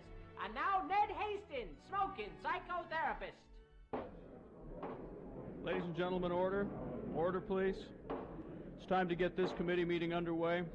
The Utah State Legislature has impaneled this panel to look into Utah's new law prohibiting cigarette smoking in all public places. We'll be hearing from a series of expert witnesses today. The first person to testify is a psychotherapist named Ned Hastings. Sergeant at Arms, could you call Mr. Hastings to the committee room, please? Mr. Hastings, Ned Hastings, please come into the committee room.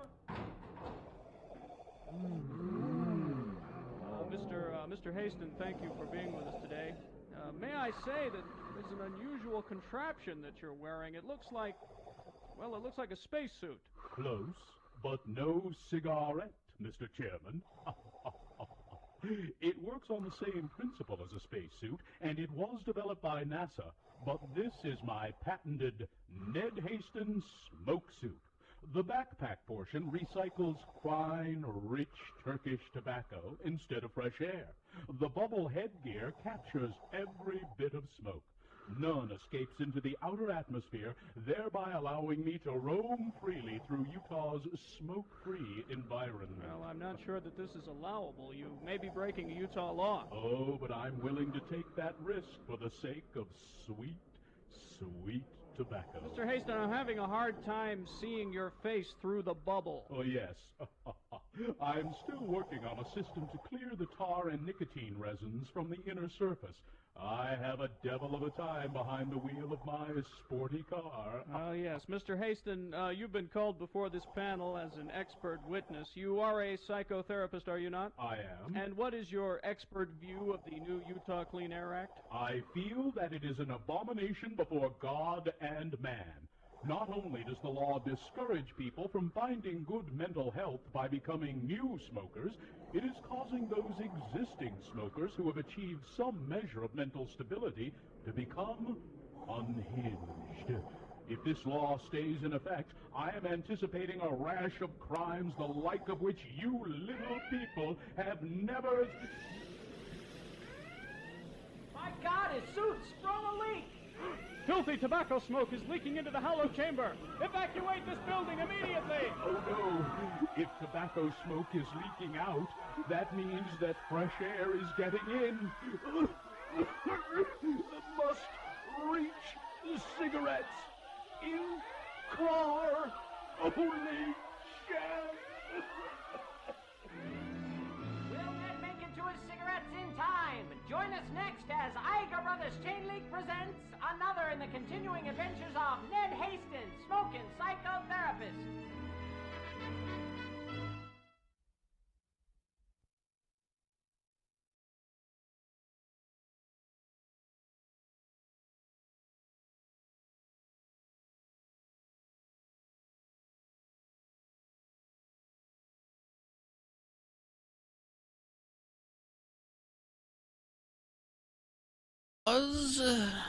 It's Halloween. 'Tis the season.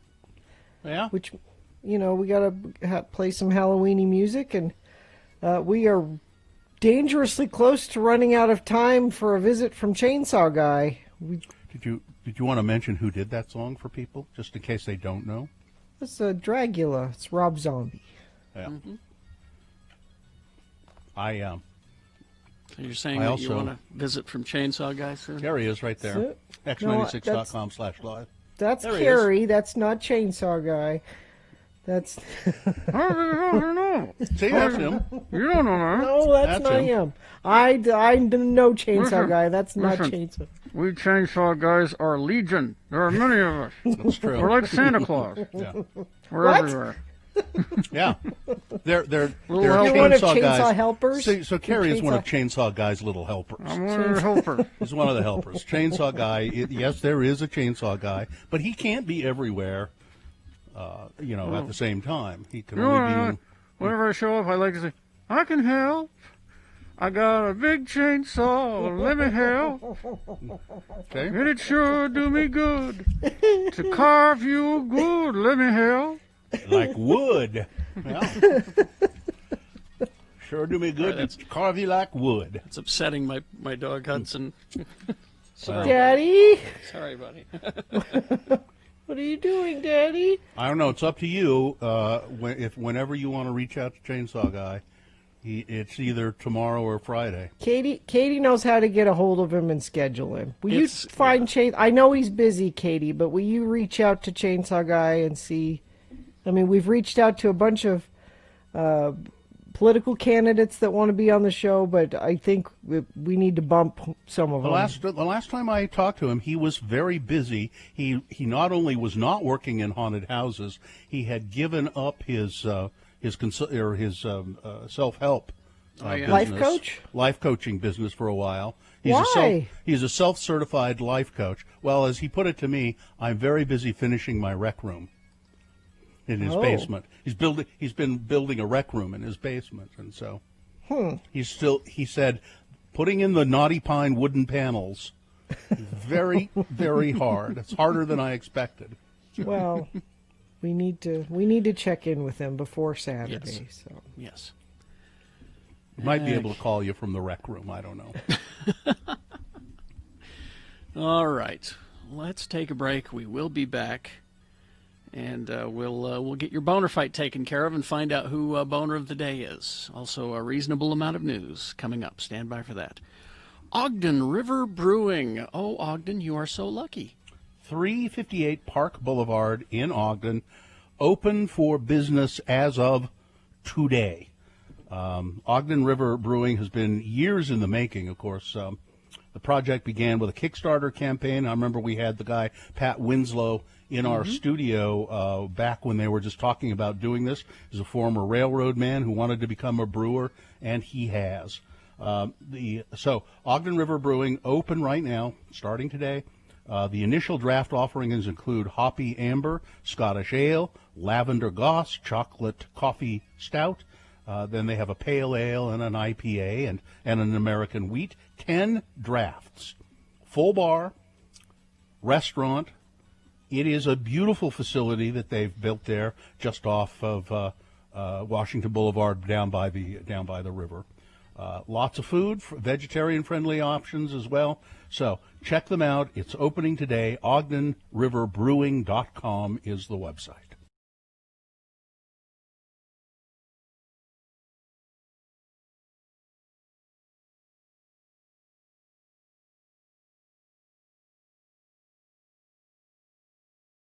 Let me just throw you a really quick story from New York.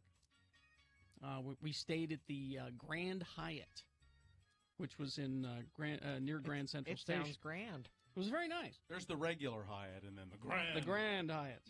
First of all, there once again, my big complaint with hotels, no exhaust fan in the bathroom. I hate that. You know, I had an electrician working on my house the other day. You know what they refer to those as? What? The fart fan.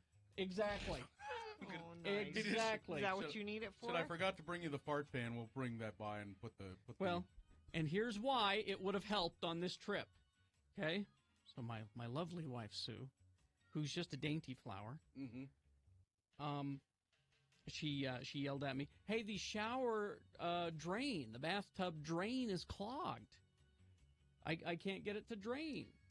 So as we're showering, it's like filling up with dirty water. I said, well, let me call down to the front desk and we'll get a maintenance guy up here to drain it. Okay. So after the showers are taken, Sue needs to go in and relieve herself. I didn't think take she a did. dump. Yes, okay. take a dump. All right. And that's my dainty flower, my lovely wife Sue. Man, she stunk up the place. Okay. Because when you travel, it's you're rich. I'm sure she appreciates a lot of rich. Well, she really bad. And again, there's no fart fan. It was an eye burner. Yeah, it was an eye burner, exactly. And again, no fart fan. So what happens is that she's still in there finishing up, and maintenance guy at the door, right? Oh, no. It's so embarrassing. It's so embarrassing. That's so embarrassing. So I said, yeah, there's a clogged. I opened the door. Clogged drain in the tub. And he tries to move toward me like I'm going to go in. I said, no. So, she's in there. You really don't want to go in there. I said, Just she's say, in can there. you come back and... Well, I'd already put him off a half hour so we could shower. Why don't you sit down and have a drink? I should have done that. Yeah. I should have done that because we had some nice vodka in the room. Would you care for something from the mini bar? So It's on me. So then Sue comes out. He goes in, and I hear... Ah! It went like this. You know, that Krusty the Clown kind of... And he's in there working, and then I hear, it's all yours, and the front door slam. He's out. He didn't bother to say, here's what happened, or anything. It's all yours, out the door. That would be a horrible job. He's got to do that all day. Well, at least you didn't hear, I'm blind! That's what I thought I might hear. Because I'll be honest with you, man. Okay. Oh, all right. It was awful. Yeah. I'm sure she appreciates this conversation. Did you clear that story with her? Honestly? Guess I should have. Yeah. You didn't? You didn't? See, if I were going to tell a story like that about my wife... You'd clear it? I would. Mm-hmm. I would say, do you mind if... And I just wouldn't. And my guess is she would say, I'd rather you didn't. And then I wouldn't. But did you get texted? Yeah. Are you in trouble? Once again, I'm jealous? Huh? How am I jealous? It did not smell that bad, and he made no sigh. Hon, you didn't hear the sigh. I'm sorry. You didn't hear the sigh. It was audible. Maybe that was just he was letting all of his breath out so that he could hold it for the entire That's time. what it was. Or he was bending over to the tub. Yeah. You know how you do. Yeah. All I'm right. sure that's what it was. I'm dead.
Okay, it's 9:20 right now. We got Boner Fight coming up here in about 7 or 8 minutes. So before that, a reasonable amount bordering on big boy news and opinioendo, brought to you by Young Power Sports in Pleasant View is Utah's newest power sports dealer. They have the right Kawasaki, Suzuki, or Polaris machine for you to do stuff on the dirt. Browse inventory at youngpowersports.com or go see them. Think young, ride young. Well, Jeff Bezos is not content with being the richest man in the world. What more does he want? He is not. Well, I'm about to tell you. He is. He's a billionaire. He wants to be more than a billionaire. He wants to be more than the richest man in the world. Jeff Bezos wants to be a bazillionaire, and he wants to be the richest man in the universe.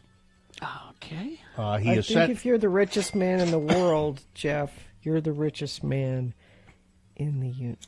You know, Jeff Bezos didn't get to be the richest man in the world, Gina, by limiting his sites like that. That's small potatoes. That's tiny thinking, Gina. You want to think there's always something to be conquered, and so he's going to buy CNN. He's buying CNN? That's what he wants to do. The Amazon boss who owns the Washington Post is the subject of pretty hot and heavy speculation, rampant Wall Street chatter that he is looking to buy CNN. 56-year-old is worth $193 billion. So he's $7 billion away from being a bazillionaire. We need to tax the rich people more. AT&T, which bought Time Warner for $85 billion in 2016, has been saddled with tens of billions of dollars in debt, and its shares have fallen by more than 31%. CNN is an asset that could help them out a lot if they sell it off. Help them through the tough months ahead.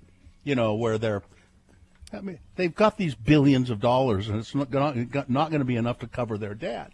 CNN, the Clinton News Network, you mean? That's the one you're talking about, fake news. Perfect for Bezos, right?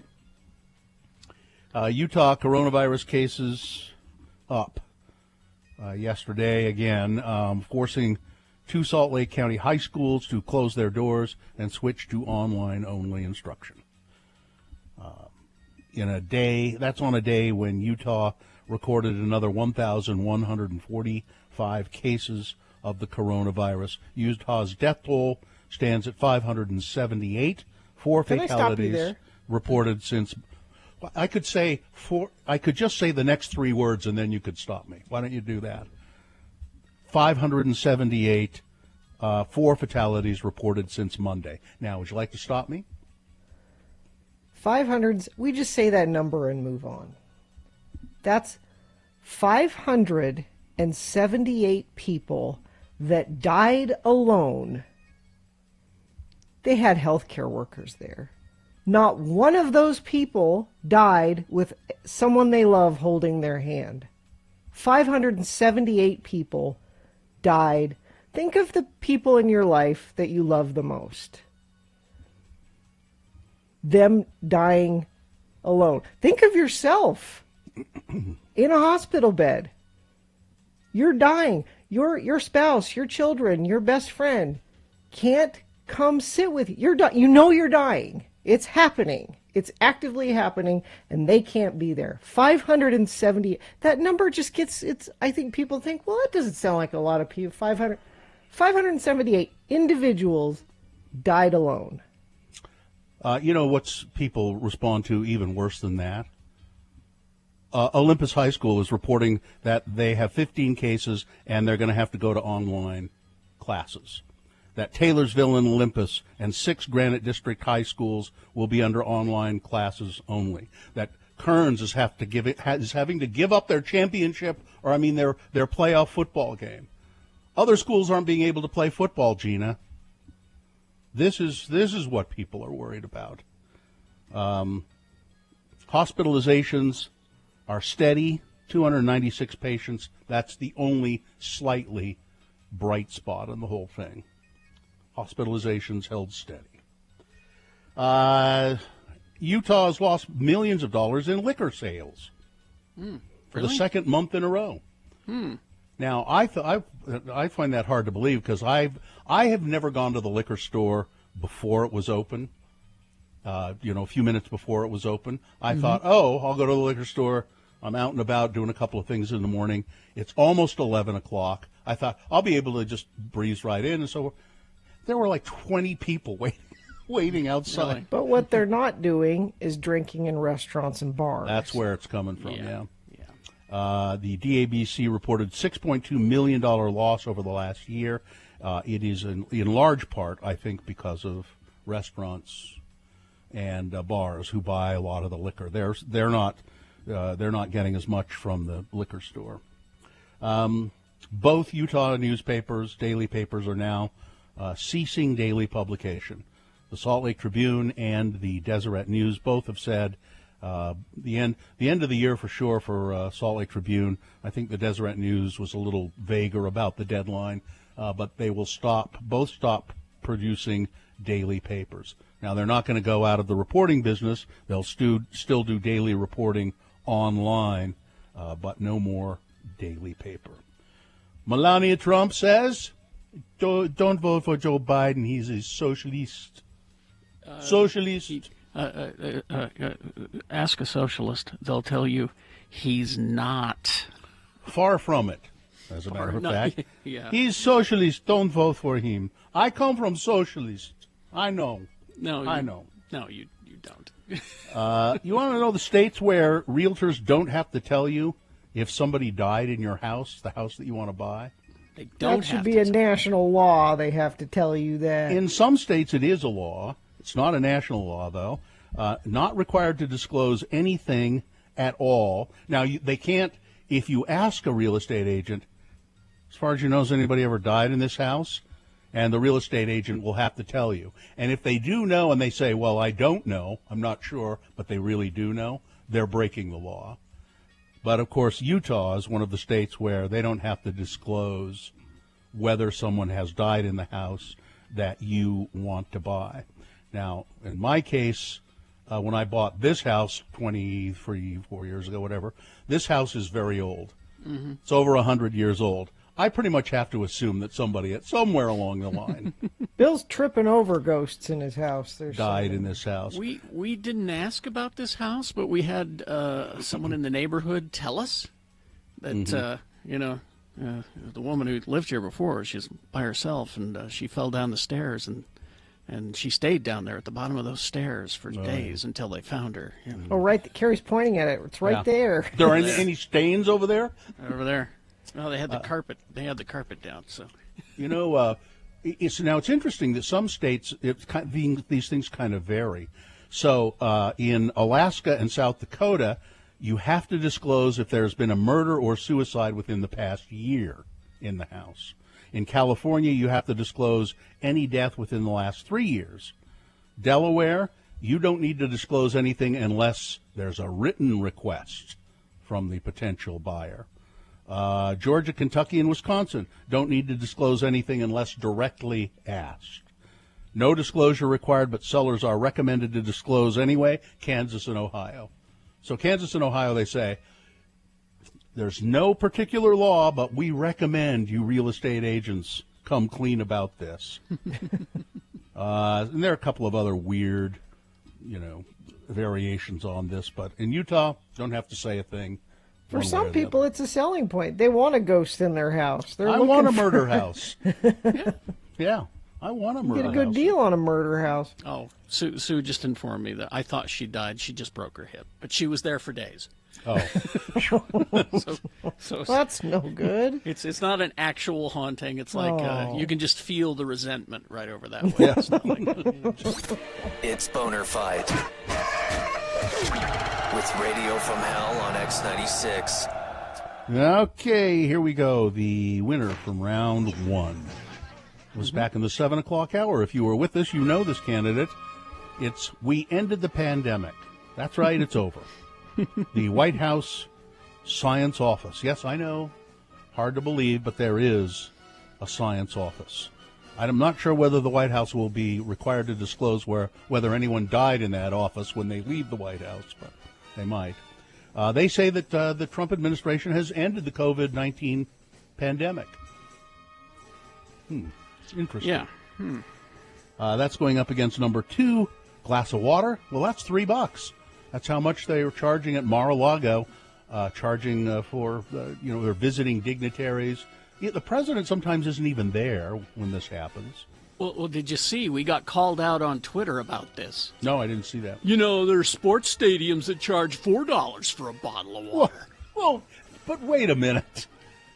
Well, that was his point. That was this guy's point. He thought he slammed dunk us with that one. But see, this is taxpayer money. Yeah. You're talking about a for-profit enterprise versus the government. Your tax money.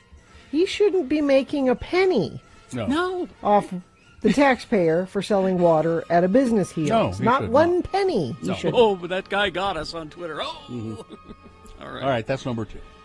All right, let's get around to deciding who is boner of the day. You have to do this, 1 or 2. We don't vote, you do. 1 or 2. You decide which one should be boner of the day for today, 1 or 2. Put your vote, your candidate number, in the message of a text, and then text that to 33986. It's one way to vote. Or you can call the producer's booth, 877-602-9696. Use your voice. Let's see, you can go online, x96.com, look for the box. It says Wednesday, October 28th, and vote there. Or texting it is really easy, 33986, pretty easy. All right, let's get to it. This is Boner of the Day. Stand by for that. And now a message from the state of Utah about voting. Yes, vote.utah.gov. That's the website that you want to consider. Now it's there's still time for you to vote early. You can vote by, if you get your ballot, if you want to mail it in and you get it postmarked by the 2nd, you're okay. But why wait? Yeah. Go take it to, if you go to vote.utah.gov, there's a list of all of the ballot boxes that you can go put your ballot directly in, and it's there that day. So make your choices. It's never been easier to vote. This year, you just have to drop your ballot in a box. You don't have to go stand in line at a polling place. If you want to do that on November 3rd, you can. If you like that experience, do it. But I'd say vote early and get your ballot in. Remember, the deadline for voting is November 3rd. Go to vote.utah.gov for more. X96.com/live is where you can see us broadcasting live from our homes. Proof of life right there. I just realized it's where you can see me grimacing. Why so grimacing, Bill? Yeah, for 19 weeks, yeah. Well,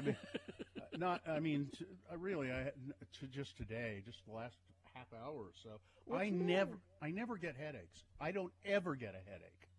It's something that never has been a problem with me. And I've got a headache. I don't. Is it this big? Does it have Excedrin written all over it? It's not huge, but because I never get a headache, it's like just almost unbearable. And yet I realize it's not very bad. But it's just like, oh my God. How much water are you drinking? Yeah, you drinking enough water? Probably not. That's a big one. I've been getting headaches recently because I'm not drinking enough water. Jeez. That's Carrie's not bubbly water. That's not Carrie. That's Dr. Nick. I have a pill that will help you, Bill. Yeah, unfortunately, the pills that would help me are downstairs. Oh well, okay. Gina, what were you playing with? What did you have? Well, just so school. It starts for Jonesy tomorrow, actually. Friday? Yeah. Well, it's orientation day. So okay. And it's for all intents. That's where orientation day is where they tell them which direction to face. To orient yourself, right? Yeah. So it is upon us, and Muhammad starts next week, and I had ordered some of Muhammad's uniform from Land's End. And so I was getting it out of the box yesterday and getting ready to, wash some of those clothes so they can be ready for Monday. And I'm pulling all the papers out of the box. And at the bottom of the box, there's this card. And it says, I'm showing you at x96.com/live. It says a special gift for customers of Land's End, a $100 wine voucher. Wow. Delivery included, it says. Well, you have to remember, Land's End is a land where grown-ups live. So. That's what I was going to say. It's something called nakedwines.com, And I went there, and it's like a wine of the month club. You can buy cases of wine there, and I have to claim this within 30 days to get my $100 worth of wine. Does it have states that are excluded on it? Well, of course Utah's excluded. Well, I think there might be a way you can do it. No, there's no. You sure? You can't ship wine. You can't ship wine. You can to the liquor store. Yeah, how does that work now? I think there might be a way you can have it shipped to the liquor store. Because Pro Flowers did the same thing. They would send, thank you for your purchase, and here's, X amount of dollars at a wine store, and I could never use them. I'd send them to Drew in California, and he used them. Yeah. Well, I posted this on Twitter, so probably somebody has stolen my codes already. I would love to know if somebody got that and is getting their $100 worth of wine. But Land's End knows what parents need when they're getting ready for school this year, and I think $100 worth of wine is a great school supply to supply for parents. You said it's upon us. You said Catholic school is upon us. That's a Catholic holiday I'm not familiar with. What is the Catholic Saint holiday Eponus. of upon us? Saint Eponus. What is the that? patron saint of quarantines is Saint Eponus. Catholics. Yeah, so what's here? It's happening. It's school. We're doing school. Okay. Now, I have never ordered a case of anything from the liquor store. Never done that. And Sue told me that I should order a couple of cases of those sparkling wines in the can that Jimmy had for us last week. And so I just went, can I do that online, or do I need to go down there? I've never done that before. I don't know for sure, but I know you can do it. Yeah. You probably need to go down there. I think you have to go there. And see, or you might be able to online, because they could verify your they could verify your information online. Yeah, it sounds like a question for Jimmy the wine guy next time we have him on. Well, I can't wait that long, can I? I need to drink now. The weekend is coming, Gina. And unfortunately, there's no other way to contact Jimmy other than just when he's on our show. I know, right? Yeah. Damnedest thing. All right.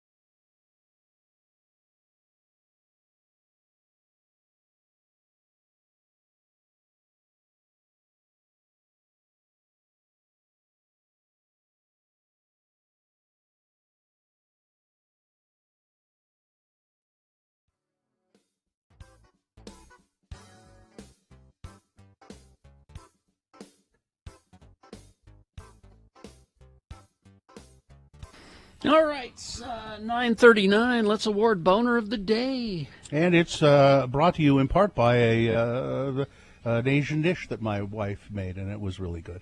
All right. And Oktoberfest all month long at Diversion Eatery. Go try the poutine fries and a sliced brat with sautéed onions for $7.99. Located at 535 North 3rd West. See menu at diversioneatery.com.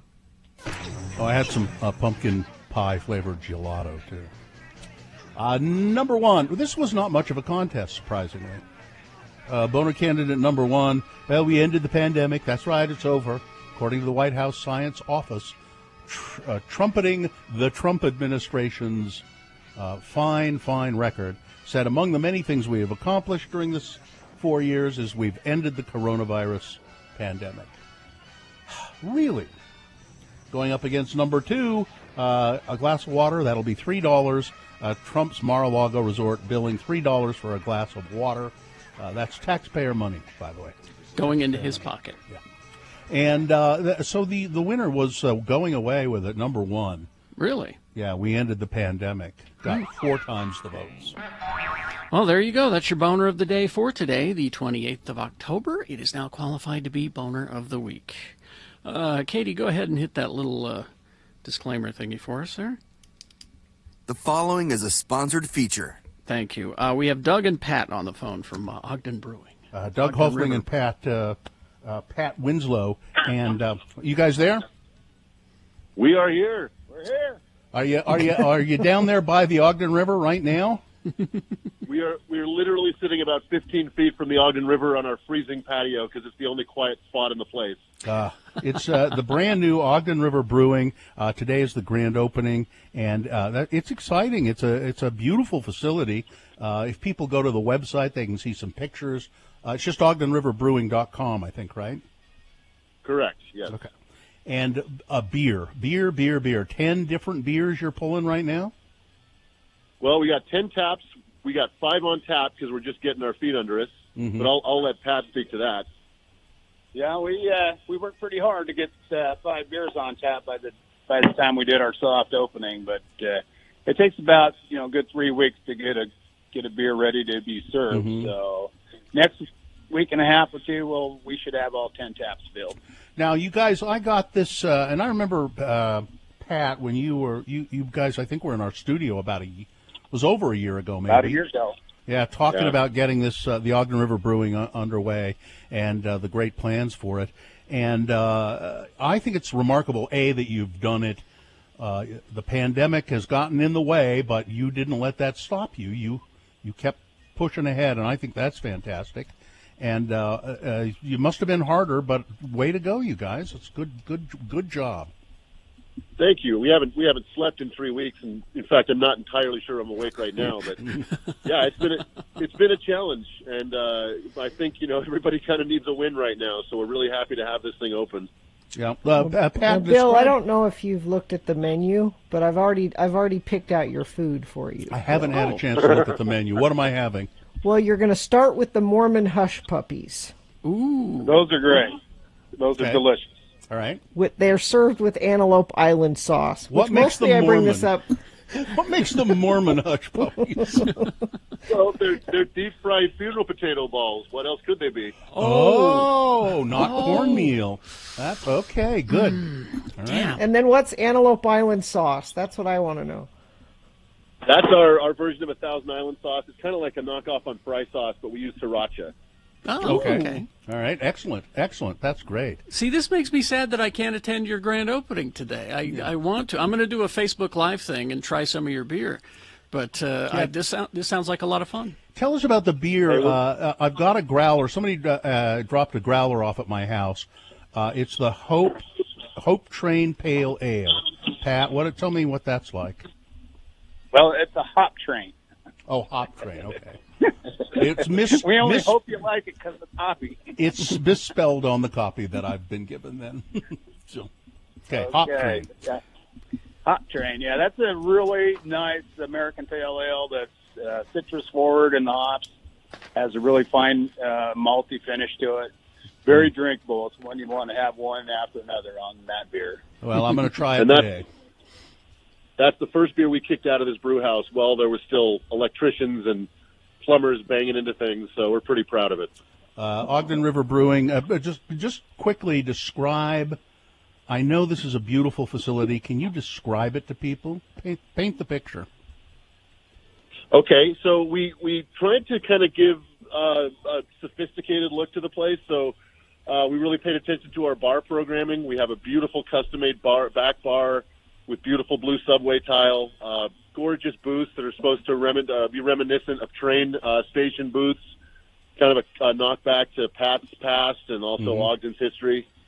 And beautiful windows all around, incredible views of the river. We got views of the Wasatch Mountains. We even have a view of the temple, so you get everything. Wow. Nice. Describe for where it's, the address is here. It's, I've misplaced it now, but describe just where. Yeah, go ahead. Yeah, 358 Park Boulevard in Ogden. So if you know where the sign over the Washington Avenue is, where it says "It pays to live in Ogden," we are just west of that, right on the river. Right, it's a great area, beautiful scenes, and there's the that Ogden River Trail that goes along there. Yep.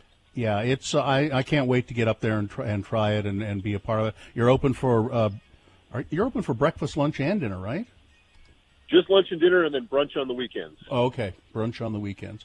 Well, All if you right. want to find out more about what they're doing up there, see the pictures, enjoy the grand opening. Go if you're in Ogden, go. But look at the website ogdenriverbrewing.com. Thanks, you guys. Good luck, you Thank guys. you. Thank you. Thanks. All right, we'll talk to you later. All right, we're going to take a break, and we'll crawl towards the exits after these.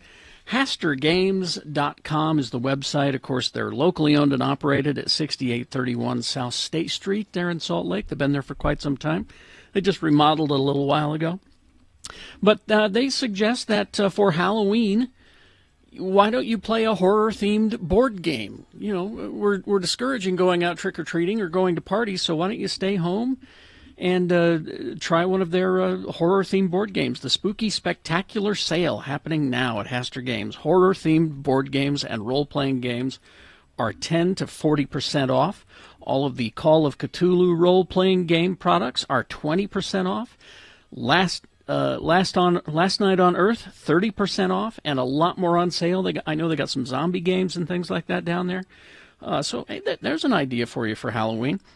Haster Games, they still do curbside if you want to. You can go to HasterGames.com, buy it online, and then when you get to the store, call them up and they'll bring it out to you if you feel that's the way you want to do it, or the store is open. Locally owned and operated, 6831 South State Street. Haster has it. I have a list that I saw this morning that I thought Gina might find interesting. Oh, wow, okay. It's Radio from Hell with another list, because people love a good list. X96. Now, if this doesn't spur some conversation, we can move to Gina's list. What was your list, Gina? It's the things that precautions you take that might kill you, right?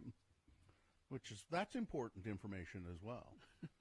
But this is 5 signs that you and your partner are not compatible intellectually. You know, like one of you's Why really did you smart. want me to have that? Like one of you's really smart, and one of you's not so smart. Not compatible. Yeah. Now, You my have to wife explain and this to me, Bill, because I'm not very smart. I need you to. Okay. Well, the list should explain it. Okay. But if you have any questions, okay. feel free to ask. Well, let's not forget that Joe is a doctor, and Yes. you didn't finish college. He's a Why scientist. does that always have to come up? Why is that Because it's true. So I here's. mean, There's I lots feel of like things that are true. That... Listen, I feel like I can bring it up because I didn't even go to college. Okay. All right. All So, right. What's the list? Here are the signs that you and your partner are not compatible intellectually. Doesn't have anything to do with education, really. It has to do with All right. intellectual abilities. All right. That's different. Number 1, your partner feels superior and you feel inferior in the bonding. He acts like a teacher all the time when the two of you talk. He always tries to make you realize that you're wrong and that he's right. No, that's you. You're the one that does that. I'm, of course, Gina, we're kind of married, Bill. So Gina, I'm just asking you to consider these things privately. I don't need you. I don't need you to weigh in. I just want you to think about it. Okay. Number 2, when you two are not intellectually compatible, then you feel bored in the relationship. So you call friends and family members to get the mental stimulation that you're lacking in your relationship. Or you have a food mistress that you go at. Or you have a food mistress that you go someplace with. It's true. Number 3. People who always feel like competing with each other while having a conversation. Sometimes competition is fun in a relationship, but it cannot be the usual case. It's okay to be a little competitive sometimes, but you shouldn't feel like you're always in competition with your spouse. Number 4, if you can't have a deep conversation at all after having small talk, then there's a big issue in the bonding, which needs to get fixed. How do you even get to the point of getting married if you can't do that before?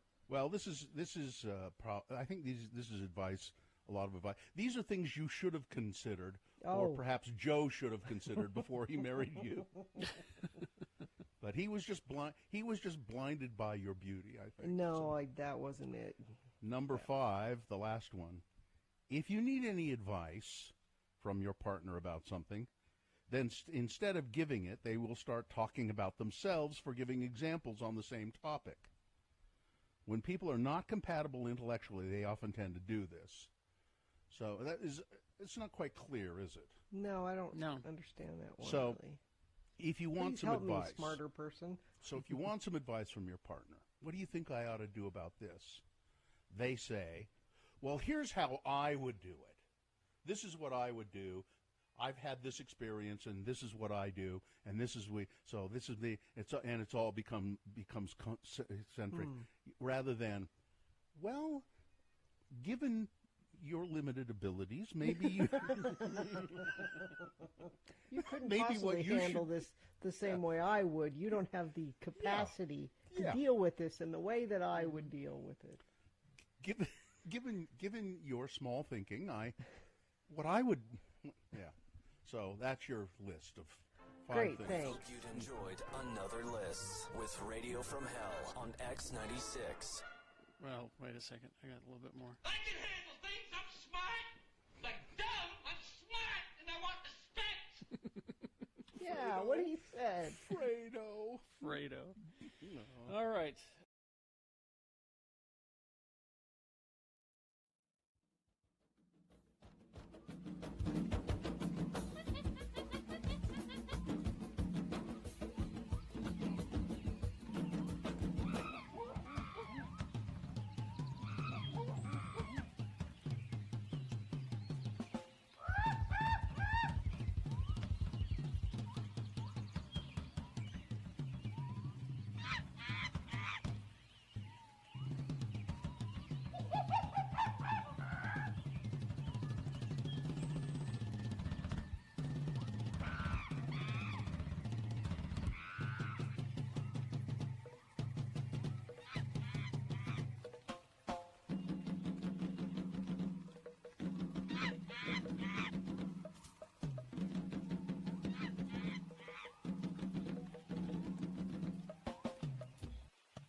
All right, 9:53. I'm sure we'll have more on this tomorrow, but do you have your late-breaking sports story there, Gina?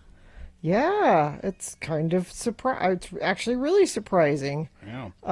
The Jazz, the Miller family have agreed to sell a majority interest in the Jazz to Qualtrics founder, what's his name? Ryan Smith? Ryan Smith? Yeah. I thought the Jazz would be in the Miller family forever. I thought that Qualtrics was supposed to buy. Wasn't he going to buy Real? Well, see, the dogs are upset about this too. This is.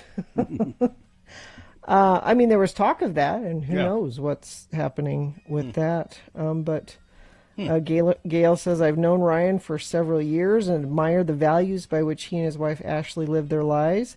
They have such love for and connection to Utah and this team. Because of our friendship and several high-level conversations over the years, Ryan recently approached our organization to inquire about the possibility of purchasing the Utah Jazz and some of our other sports and entertainment properties. So that's... I can only draw one conclusion from this. The Millers are hard up for money. They're hard up for they need some quick cash. They need to sell the team. We've got to sell this team. Or I think Gail wants to, take some money and enjoy some retirement. Yeah. Live big. She won't. Do you know what she'll do? She'll be a hugely philanthropic member of the Utah community. She's probably always done a lot as far as that goes, and I would predict she takes this time and money that she'll get from this and do even more from it. I predict she's a neat lady. I predict she's going to start wearing bearskins and trying to live off the land. Or that. It could one of those two things.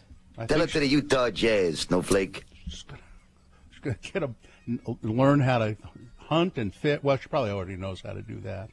She'll be a survivalist and live off the land. You think? Yeah. Radio from Hell. Fair weather fans, as long as the Jazz are winning. Go Team X96. That's us. That is us all over. Yeah. There's going to be a press conference at 10 o'clock, I guess. So as soon as you're done with us, you can... No, it's the wingding, Gina. Oh, I'm sorry. Damn it, the tyranny of the wingding will not be denied. Wingding is perfect background. The wingding just accompanies you through your day. It's just, so we can do both. Okay. Yeah. It's just back here. That's what it's for. I feel better about that. All right. Well, let's do the promo and crawl toward the exits. Oh, yeah. I know I had it. It's now from I can't Katie. find it. I know. I get so much stuff from Katie that I may have misplaced it now. Can't find it. You guys just do it. I'll just go, that'll work. You can find it? Just take I a can't second. find it.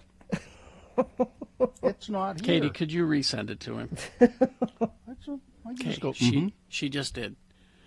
There it so is. refresh. And... Okay. Got it. We've made it through 212 days of working from home, but that doesn't mean that you should skip Thursday's Radio from Hell show. We have Geek News on the radio at 6:45, followed by Beat Gina at 7. We're still in October, which means the trivia will have to do with something scary. Plus, we have Radio from Hell face masks to give away if you win, so don't miss that opportunity. And then Salt Lake City Mayor Aaron Mendenhall will join us for a weekly update at 7:45. Sean Means will have a movie review or two at 8. And, of course, there will be more on Thursday's Radio from Hell show, X96. Oh, man. All right. It's bright and sunshiny out there. Yeah, it's cold. Is it cold? I don't know. What is the current temperature? 37 degrees. Yeah. All right. I'm staying in. Okay. You were going to go out. Well, I was going to go out and put on a bearskin and see if I could live off the land, but I've decided not to. No. Don't do that. No. All right. Anything else that we need to take care of? All on-air business taken care of, I mean? Because we have lots of off-air business today. Yes. All right. Good job, Katie. Thank you. Live long and prosper, bitches. Don't you know who I am? He's one of Chainsaw Guy's little helpers. Corey is next.